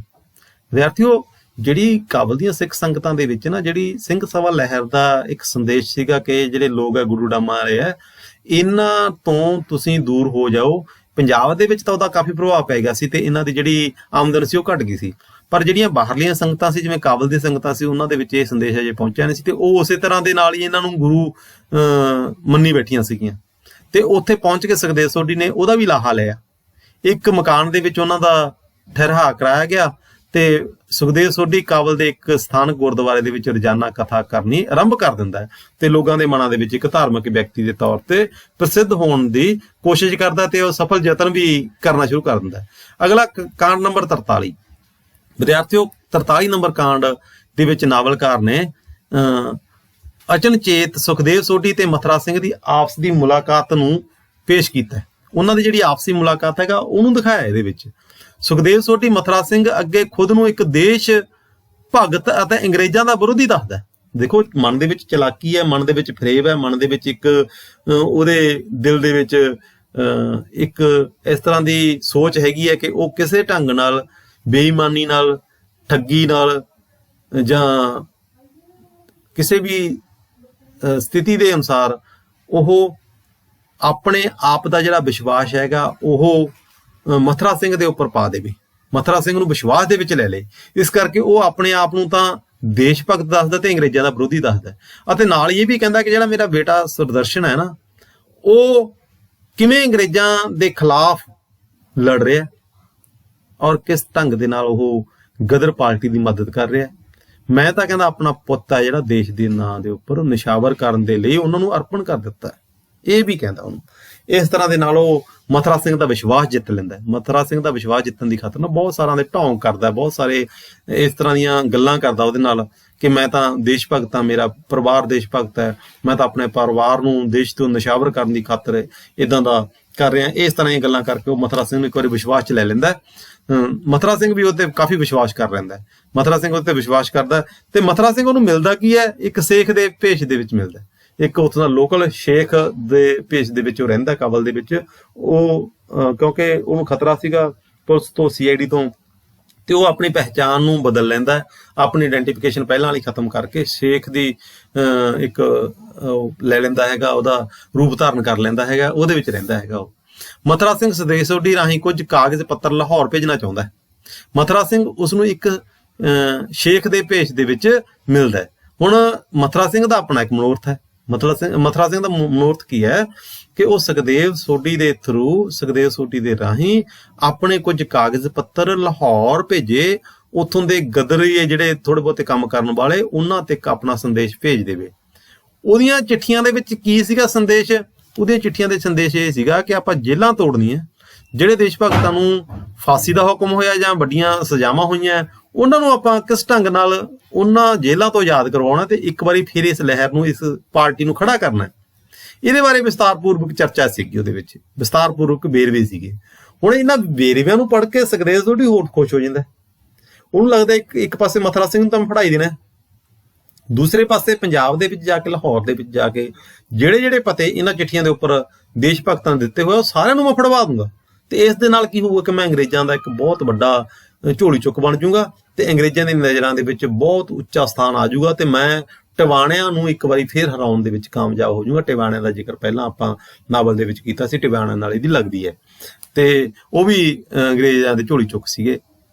ਹੁਣ ਵਿਦਿਆਰਥੀਓ, ਇਹਨਾਂ ਸਾਰੀਆਂ ਸਥਿਤੀਆਂ ਨੂੰ ਨਾਵਲਕਾਰ ਨੇ ਕਾਂਡ ਨੰਬਰ 43 ਦੇ ਵਿੱਚ ਪੇਸ਼ ਕੀਤਾ ਹੈ। ਉਹਨਾਂ ਦੀ ਮੁਲਾਕਾਤ ਦਿਖਾਈ ਹੈ ਤੇ ਆਪਣਾ ਵਿਸ਼ਵਾਸ ਬਹਾਲ ਕਰ ਲੈਂਦਾ ਸੁਖਦੇਵ ਸੋਢੀ ਮਥੁਰਾ ਸਿੰਘ ਦੇ ਉੱਪਰ। ਮਥੁਰਾ ਸਿੰਘ ਨੇ ਵੀ ਉਹਦੇ ਨਾਲ ਬਹੁਤ ਸਾਰੇ ਰਾਜ਼ ਸਾਂਝੇ ਕਰਦੇ ਆ। ਉਹ ਰਾਜ਼ ਮਥੁਰਾ ਸਿੰਘ ਨੂੰ ਇਹ ਨਹੀਂ ਪਤਾ ਕਿ ਕਿਸ ਬੰਦੇ ਦੇ ਨਾਲ ਉਹ ਰਾਜ਼ ਸਾਂਝੇ ਕਰ ਰਿਹਾ ਹੈਗਾ। ਬਾਅਦ ਦੇ ਵਿੱਚ ਮਥੁਰਾ ਸਿੰਘ ਫੜਿਆ ਵੀ ਜਾਂਦਾ, ਸੁਖਦੇਵ ਸੋਢੀ ਉਹਨੂੰ ਅਗਲੇ ਦਿਨ ਪੜ੍ਹਾ ਵੀ ਦਿੰਦਾ। ਕਾਂਡ ਨੰਬਰ 44, ਇਸ ਕਾਂਡ ਵਿੱਚ ਸੁਖਦੇਵ ਸੋਢੀ ਮਥੁਰਾ ਸਿੰਘ ਨੂੰ ਫੜਾਉਣ ਦੇ ਵਿੱਚ ਕਾਮਯਾਬ ਹੋ ਜਾਂਦਾ ਹੈ। ਹੁਣ ਇਸ ਕਾਂਡ ਦੇ ਵਿੱਚ ਇਹ ਤਾਂ ਘਟਨਾ ਦਾ ਜ਼ਿਕਰ ਕੀਤਾ ਹੀ ਕੀਤਾ ਕਿ ਉਹਨੇ ਮਥੁਰਾ ਸਿੰਘ ਨੂੰ ਫੜਾਤਾ ਸੀਗਾ। ਦੂਸਰਾ ਜ਼ਿਕਰ ਕੀ ਹੈ ਵਿਦਿਆਰਥੀਓ ਇਹਦੇ ਵਿੱਚ, ਤੇ ਕਿ ਕਰਤਾਰ ਸਿੰਘ ਸਰਾਭਾ ਅਤੇ ਉਹਦੇ ਸਾਥੀਆਂ ਨੂੰ 7 ਸਾਥੀਆਂ ਨੂੰ ਫਾਂਸੀ ਹੋ ਜਾਂਦੀ ਹੈ। ਉਹ ਹੱਸਦੇ ਹੱਸਦੇ ਫਾਂਸੀ ਦਾ ਹਾਸਾ ਚੁੰਮ ਲੈਂਦੇ ਆ। ਬੀਰੀ ਆਪਣੇ ਪਿਸਤੌਲ ਨਾਲ, ਉਹ ਪਿਸਤੌਲ ਜਿਹੜਾ ਉਹਨੂੰ ਕਰਤਾਰ ਸਿੰਘ ਸਰਾਭਾ ਕਿਸੇ ਟਾਈਮ ਦਿੰਦਾ ਹੈ, ਉਸ ਦੇ ਨਾਲ ਉਹ ਦੇਸ਼ ਧਰੋਹੀ ਗੰਡਾ ਸਿੰਘ ਨੂੰ ਭੱਲੋਵਾਲ ਦੇ ਸਰਕਾਰੀ ਗਰਾਸ ਫਾਰਮ ਉੱਤੇ ਗੋਲੀ ਮਾਰ ਕੇ ਮਾਰ ਦਿੰਦੀ ਹੈ ਅਤੇ ਦੂਸਰੀ ਗੋਲੀ ਉਹ ਖੁਦ ਮਾਰ ਲੈਂਦੀ ਹੈ। ਜਦੋਂ ਉਹਦੀ ਤਲਾਸ਼ੀ ਲੈਤੀ ਜਾਂਦੀ ਹੈ, ਉਹਦੇ ਕੋਲੋਂ ਇੱਕ ਤਾਂ ਪਿਸਤੌਲ ਬਰਾਮਦ ਹੁੰਦਾ ਹੈ ਤੇ ਇੱਕ ਉਹ ਜਿਹੜੀ ਉਹਦੀ ਮੁੱਠੀ ਦੇ ਵਿੱਚ ਸਰੀਂ ਦੀ ਫਲੀ ਸੀਗੀ ਉਹ ਬਰਾਮਦ ਹੁੰਦੀ ਹੈ। ਹੋਰ ਤੀਜੀ ਚੀਜ਼ ਉਹ ਤੋਂ ਬਰਾਮਦ ਨਹੀਂ ਹੁੰਦੀ। ਇਹ ਦੋਨਾਂ ਚੀਜ਼ਾਂ ਉਹ ਤੋਂ ਬਰਾਮਦ ਹੁੰਦੀਆਂ ਔਰ ਉਹ ਵੀ ਇਸ ਦੁਨੀਆ ਤੋਂ ਚਲੀ ਜਾਂਦੀ ਹੈ। ਕਰਤਾਰ ਸਿੰਘ ਸਰਾਭਾ ਦੀ ਵੀ ਫਾਂਸੀ ਹੋ ਜਾਂਦੀ ਹੈ, ਸ਼ਹੀਦ ਹੋ ਜਾਂਦਾ ਉਹ ਜੇਲ੍ਹ ਦੇ ਵਿੱਚ, ਤੇ ਵੀਰੀ ਵੀ ਉਸੇ ਦਿਨ ਮਾਰੀ ਜਾਂਦੀ ਹੈ। ਪਰ ਵੀਰੀ ਇੱਕ ਚੰਗਾ ਕੰਮ ਕੀ ਕਰ ਜਾਂਦੀ ਹੈ ਉਹਦੀਆਂ ਨਜ਼ਰਾਂ ਦੇ ਵਿੱਚ ਕਿ ਉਹ ਜਿਹੜਾ ਦੇਸ਼ ਧਰੋਹੀ ਗੰਡਾ ਸਿੰਘ ਸੀਗਾ, ਜਿਹਨੇ ਕਰਤਾਰ ਸਿੰਘ ਸਰਾਭਾ ਵਰਗਿਆਂ ਨੂੰ ਵਿਸ਼ਵਾਸ 'ਚ ਲੈ ਕੇ ਫੜਾਇਆ ਸੀਗਾ, ਉਹਨੂੰ ਗੋਲੀ ਮਾਰ ਦਿੰਦੀ ਹੈ। ਇੱਕ ਤਾਂ ਇਹ ਘਟਨਾ ਇਸ ਨਾਵਲ ਦੇ ਵਿੱਚ ਹੈ। ਕਰਤਾਰ ਸਿੰਘ ਸਰਾਭੇ ਵਾਲੀ ਦੀ ਫਾਂਸੀ ਦਾ ਜ਼ਿਕਰ ਵੀ ਇਸ ਕਾਂਡ ਦੇ ਵਿੱਚ ਕੀਤਾ ਗਿਆ। ਸੁਖਦੇਵ ਸਿੰਘ ਸੋਢੀ ਦੁਆਰਾ ਮਥੁਰਾ ਸਿੰਘ ਨੂੰ ਫੜਾਉਣ ਦਾ ਜ਼ਿਕਰ ਵੀ ਇਸ ਕਾਂਡ ਦੇ ਵਿੱਚ ਹੋਇਆ। ਇਸ ਦੇ ਨਾਲ ਹੀ ਵਿਦਿਆਰਥੀਓ, ਨਾਵਲ ਦੇ ਬਿਲਕੁਲ ਅਖੀਰ ਦੇ ਵਿੱਚ ਅਸੀਂ ਦੇਖਦੇ ਹਾਂ ਮਥੁਰਾ ਸਿੰਘ ਨੂੰ ਫੜਾ ਕੇ ਸੁਖਦੇਵ ਸੋਢੀ ਆਪਣੇ ਮਨ ਦੇ ਵਿੱਚ ਅੰਗਰੇਜ਼ ਸਰਕਾਰ ਤੋਂ ਪ੍ਰਾਪਤੀਆਂ ਦੀ ਆਸ ਲੈ ਕੇ ਪੰਜਾਬ ਪਰਤਦਾ। ਉਹਨੂੰ ਮਨ ਦੇ ਵਿੱਚ ਬੜੇ ਉਹ ਸੋਚਦਾ, ਬੜੇ ਸੁਪਨੇ ਲੈਂਦਾ ਕਿ ਮੈਂ ਹੁਣ ਅੰਗਰੇਜ਼ਾਂ ਦੀ ਕਿਸ ਤਰ੍ਹਾਂ ਦੇ ਨਾਲ ਵਿਸ਼ਵਾਸ ਵਾਪਸ ਹਾਸਲ ਕਰ ਲੂੰਗਾ ਤੇ ਫਿਰ ਬਾਅਦ ਦੇ ਵਿੱਚ ਮੈਂ ਟਿਵਾਣਿਆਂ ਨੂੰ ਕਿਸ ਢੰਗ ਦੇ ਨਾਲ ਉਹਨਾਂ ਨੂੰ ਜਵਾਬ ਦੇਵਾਂਗਾ। ਇਹਨਾਂ ਦਾ ਜ਼ਿਕਰ ਨਾਵਲਕਾਰ ਨੇ ਅਖੀਰਲੇ ਕਾਂਡ ਦੇ ਵਿੱਚ ਕੀਤਾ ਹੈਗਾ। ਪਰ ਜਦੋਂ ਉਹ ਪੰਜਾਬ ਪਰਤਦਾ ਤੇ ਉੱਥੋਂ ਇੱਕ ਅਖਬਾਰ ਲੈ ਲੈਂਦਾ।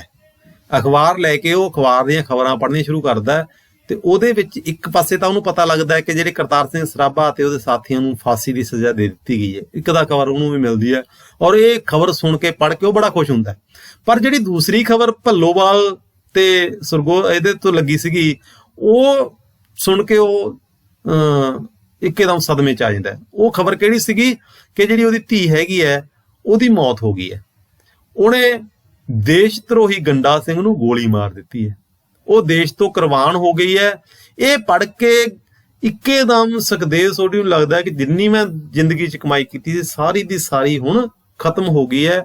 ਉਹ ਪੜ੍ਹ ਕੇ ਸਦਮੇ ਦੇ ਵਿੱਚ ਆ ਜਾਂਦਾ ਤੇ ਨਾਵਲਕਾਰ ਉਸ ਨੂੰ ਮਰਦੇ ਹੋਏ ਦਿਖਾਉਂਦਾ ਅਖੀਰ ਦੇ ਵਿੱਚ। ਸੋ ਵਿਦਿਆਰਥੀਓ, ਇਹ ਨਾਵਲ ਇੱਥੇ ਆ ਕੇ ਖਤਮ ਹੋ ਜਾਂਦਾ ਹੈ। ਇਸ ਨਾਵਲ ਦੇ ਵਿੱਚ ਨਾਵਲਕਾਰ ਨੇ ਇੱਕ ਲਹਿਰ ਸੀਗੀ, ਇੱਕ ਪਾਰਟੀ ਸੀ ਗਦਰ ਪਾਰਟੀ, ਉਹਦੀ ਉਤਪਤੀ, ਉਹਦਾ ਜਨਮ ਅਤੇ ਉਸ ਦਾ ਦੇਸ਼ ਦੇ ਹਿੱਤ ਦੇ ਵਿੱਚ ਕੀਤੇ ਹੋਏ ਕਾਰਜ ਦਾ ਵਰਣਨ ਕੀਤਾ ਹੈ। ਦੋ ਤਰ੍ਹਾਂ ਦੇ ਪਾਤਰ, ਇੱਕ ਪਾਤਰ ਸੀਗੇ ਕਾਲਪਨਿਕ, ਇੱਕ ਇਤਿਹਾਸਕ। ਉਹਨਾਂ ਦੋਨਾਂ ਨੂੰ ਲੈ ਕੇ ਉਹ ਇੱਕ ਬੈਲੈਂਸ ਬਣਾ ਕੇ ਚੱਲਦਾ ਨਾਵਲ ਦੇ ਸ਼ੁਰੂ ਤੋਂ ਲੈ ਕੇ ਅਖੀਰ ਤੱਕ। ਔਰ 3 ਭਾਗਾਂ ਦੇ ਵਿੱਚ ਵੰਡ ਕੇ ਨਾਵਲਕਾਰ ਨੇ ਕੁੱਲ 44 ਕਾਂਡ ਬਣਾ ਕੇ ਆਪਣੇ ਵਿਸ਼ੇ ਨੂੰ ਪਾਠਕ ਵਰਗ ਅੱਗੇ ਪੇਸ਼ ਕੀਤਾ ਹੈ। ਸੋ ਵਿਦਿਆਰਥੀਓ, ਨਾਵਲਕਾਰ ਦੀ ਜਿਹੜੀ ਪ੍ਰਾਪਤੀ ਹੈਗੀ ਹੈ, ਨਾਵਲਕਾਰ ਦੀ ਜਿਹੜੀ ਕਹਿ ਸਕਦੇ ਹੋ ਤੁਸੀਂ ਕਿ ਸੋਚ ਸੀਗੀ ਜਾਂ ਸਫਲਤਾਪੂਰਵਕ ਪਾਠਕਾਂ ਦੇ ਅੱਗੇ ਜਿਹੜੀ ਚੀਜ਼ ਪੇਸ਼ ਕੀਤੀ ਸੀ ਉਹਦੇ ਵਿੱਚ ਕਾਮਯਾਬ ਹੁੰਦਾ ਹੈ। ਉਹ ਬੜੀ ਸਫਲਤਾ ਦੇ ਨਾਲ ਕਰਤਾਰ ਸਿੰਘ ਸਰਾਭਾ, ਸੋਹਣ ਸਿੰਘ ਭਕਨਾ ਜਾਂ ਦੂਸਰੇ ਜਿਹੜੇ ਦੇਸ਼ ਭਗਤ ਸੀਗੇ ਉਹਨਾਂ ਦੀ ਬਹਾਦਰੀ ਦਾ ਜ਼ਿਕਰ ਕੀਤਾ ਹੈ ਔਰ ਕਿਸ ਢੰਗ ਦੇ ਨਾਲ ਉਹਨਾਂ ਨੇ ਵਿਦੇਸ਼ਾਂ ਦੇ ਵਿੱਚ ਜਾ ਕੇ ਭਾਰਤ ਨੂੰ ਆਜ਼ਾਦ ਕਰਾਉਣ ਦੀ ਯੋਜਨਾ ਬਣਾਈ ਸੀ, ਉਹਦਾ ਜ਼ਿਕਰ ਇਸ ਨਾਵਲ ਦੇ ਵਿੱਚ ਕੀਤਾ ਹੈ। ਜਦੋਂ ਆਪਾਂ ਇਹਦੇ ਵਿਸ਼ੇ ਵਸਤੂ ਦੀ ਗੱਲ ਕਰਾਂਗੇ ਫਿਰ ਇਹਨੂੰ ਹੋਰ ਵਿਸਤਾਰ ਦੇ ਨਾਲ ਦੱਸਾਂਗੇ, ਕਿਉਂਕਿ ਇਹਦੇ ਵਿੱਚ ਬਹੁਤ ਸਾਰੇ ਕੁਐਸਚਨ ਨਿਕਲਣਗੇ, ਬਹੁਤ ਸਾਰੇ ਪ੍ਰਸ਼ਨ ਪੈਦਾ ਹੋਣਗੇ। ਉਹ ਪ੍ਰਸ਼ਨ ਹੁਣ ਸਿੱਧੇ ਇਹ ਤਾਂ ਹੈ ਨਹੀਂ ਕਿ ਅਸੀਂ 44 ਦੇ 44 ਕਾਂਡ ਉੱਥੇ ਪੇਪਰ 'ਚ ਲਿਖਿਆ ਆਵਾਂਗੇ। ਇਹਨਾਂ ਦਾ ਵਿਸ਼ਾ ਬਣੂਗਾ, ਉਹ ਵਿਸ਼ੇ ਦੇ ਉੱਪਰ ਆਪਾਂ ਇੱਕ ਲੈਕਚਰ ਤਿਆਰ ਕਰਾਂਗੇ। ਲੈਕਚਰ ਤਿਆਰ ਕਰਕੇ ਸਾਰੇ ਨਾਵਲ ਦਾ ਇੱਕ ਥਾਂ ਦੇ ਉੱਪਰ ਵਿਸ਼ਾ 5-4 ਪੇਜਾਂ ਦੇ ਵਿੱਚ ਤੁਹਾਨੂੰ ਮੈਂ ਆਉਣ ਵਾਲੇ ਲੈਕਚਰਾਂ 'ਚ ਦੱਸੂਗਾ। ਤੇ ਇਸ ਨਾਵਲ ਦੇ ਵਿੱਚ ਨਾਵਲਕਾਰ ਨੇ ਸਫਲਤਾਪੂਰਵਕ 3 ਭਾਗਾਂ ਦੇ ਵਿੱਚ ਵੰਡ ਕੇ ਨਾਵਲ ਨੂੰ ਪੇਸ਼ ਕੀਤਾ ਹੈ, 44 ਕਾਂਡਾਂ ਦੇ ਵਿੱਚ ਪੇਸ਼ ਕੀਤਾ ਹੈ, ਔਰ ਵੱਖ-ਵੱਖ ਕਾਂਡਾਂ ਦੇ ਵਿੱਚ ਕਾਲਪਨਿਕ ਅਤੇ ਇਤਿਹਾਸਿਕ ਪਾਤਰਾਂ ਦੇ ਰਾਹੀਂ ਨਾਵਲਕਾਰ ਆਪਣੇ ਵਿਸ਼ੇ ਨੂੰ ਪੇਸ਼ ਕਰਦਾ ਹੈ, ਆਪਣੇ ਵਿਸ਼ੇ ਨੂੰ ਪ੍ਰਸਤੁਤ ਕਰਨ ਦੇ ਵਿੱਚ ਕਾਮਯਾਬੀ ਹਾਸਲ ਕਰਦਾ ਹੈ। ਸੋ ਵਿਦਿਆਰਥੀਓ, ਅੱਜ ਦਾ ਲੈਕਚਰ ਆਪਾਂ ਇੱਥੇ ਹੀ ਖਤਮ ਕਰਾਂਗੇ। ਇਸ ਦੇ ਨਾਲ ਹੀ ਤੁਹਾਡਾ ਜਿਹੜਾ ਨਾਵਲ ਦਾ ਸਮੁੱਚੀ ਪੜ੍ਹਤ ਆ ਉਹ ਵੀ ਖਤਮ ਹੋ ਜੂਗੀ। ਅਗਲੇ ਆਉਣ ਵਾਲੇ ਲੈਕਚਰਾਂ ਦੇ ਵਿੱਚ ਆਪਾਂ ਇਕੱਲੇ ਲੈਕਚਰ ਦੇ ਵਿੱਚ ਇੱਕ ਵਿਸ਼ਾ ਲੈ ਕੇ ਉਹਦੇ ਤੇ ਗੱਲ ਕਰਾਂਗੇ। 5-4 ਲੈਕਚਰਾਂ ਦੇ ਵਿੱਚ ਆਪਾਂ ਸਾਰਾ ਤੁਹਾਡਾ ਇਹ ਨਾਵਲ ਵਾਲਾ ਚੈਪਟਰ ਨੂੰ ਕਲੋਜ਼ ਕਰਾਂਗੇ, ਇਹਨੂੰ ਬੰਦ ਕਰਾਂਗੇ, ਤੇ ਫਿਰ ਜਿਹੜੇ ਤੁਹਾਡੇ ਗ੍ਰਾਮਰ ਦੇ ਪ੍ਰਸ਼ਨ ਹੋਣਗੇ ਉਹਨਾਂ ਦਾ ਜ਼ਿਕਰ ਸ਼ੁਰੂ ਕਰਾਂਗੇ, ਤੇ ਉਸ ਤੋਂ ਬਾਅਦ ਫਿਰ ਤੁਹਾਡਾ ਸਾਰਾ ਸਿਲੇਬਸ ਵੀ ਖਤਮ ਹੋ ਜਾਵੇਗਾ। ਵਿਦਿਆਰਥੀਓ, ਤੁਸੀਂ ਧਿਆਨ ਦੇ ਨਾਲ ਇਹ ਲੈਕਚਰ ਸੁਣਿਓ, ਸਾਰੇ ਇੱਕ ਥਾਂ ਦੇ ਉੱਪਰ ਬਹਿ ਕੇ ਸੁਣਿਓ। ਪਿਛਲੇ ਲੈਕਚਰਾਂ ਨੂੰ ਵੀ ਸਾਰਿਆਂ ਨੂੰ ਇਕੱਠੇ ਨੂੰ ਸੁਣ ਕੇ ਤੁਹਾਨੂੰ ਸਾਰਾ ਨਾਵਲ ਸਮਝ ਲੱਗ ਜੂ, ਤੇ ਤੁਸੀਂ ਨਾਵਲ ਪੜ੍ਹ ਵੀ ਲਿਓ। ਇਹਦੇ ਨਾਲ ਤੁਹਾਨੂੰ ਇਕੱਲੇ ਪ੍ਰਸ਼ਨ ਦੇ ਬਾਰੇ ਪਤਾ ਲੱਗ ਜੂਗਾ, ਕਿਉਂਕਿ ਜਿਹੜੇ ਛੋਟੇ ਕੁਐਸਚਨ ਹੈਗੇ ਨਾ ਉਹਨਾਂ ਦੇ ਵਿੱਚ ਤੁਹਾਨੂੰ ਸਮੱਸਿਆ ਆਉਂਦੀ ਹੈ ਕਿ ਨਾਵਲ ਵੱਡਾ ਹੈਗਾ, ਕਾਫੀ ਵੱਡਾ ਨਾਵਲ ਸੀਗਾ ਇਹ। ਮੈਨੂੰ ਮਨ 'ਚ ਸੀਗਾ ਵੀ ਕਿਸ ਢੰਗ ਨਾਲ ਪੜ੍ਹਾਇਆ ਜਾਊ ਬੱਚਿਆਂ ਨੂੰ, ਪਰ ਬਾਅਦ ਦੇ ਵਿੱਚ ਜਦੋਂ ਮੈਂ ਤੁਹਾਡਾ ਰਿਸਪੌਂਸ ਦੇਖਿਆ ਕਿ ਤੁਹਾਨੂੰ ਸਮਝ ਲੱਗ ਰਹੀ ਹੈ, ਮੈਨੂੰ ਵੀ ਬਹੁਤ ਖੁਸ਼ੀ ਹੋਈ, ਤੇ ਮੈਂ ਇਹਨੂੰ ਆਪਣੇ ਢੰਗ ਦੇ ਨਾਲ ਤੁਹਾਨੂੰ ਪੜ੍ਹਾਉਣ ਦੇ ਵਿੱਚ, ਇੱਕ ਸੰਦੇਸ਼ ਦੇਣ ਦੇ ਵਿੱਚ ਕਾਮਯਾਬ ਹੋਇਆ। ਇਹ ਗੱਲ ਮੈਂ ਮੰਨ ਰਿਹਾ। ਅੱਜ ਦਾ ਲੈਕਚਰ ਆਪਾਂ ਇੱਥੇ ਹੀ ਖਤਮ ਕਰ ਰਹੇ ਹਾਂ।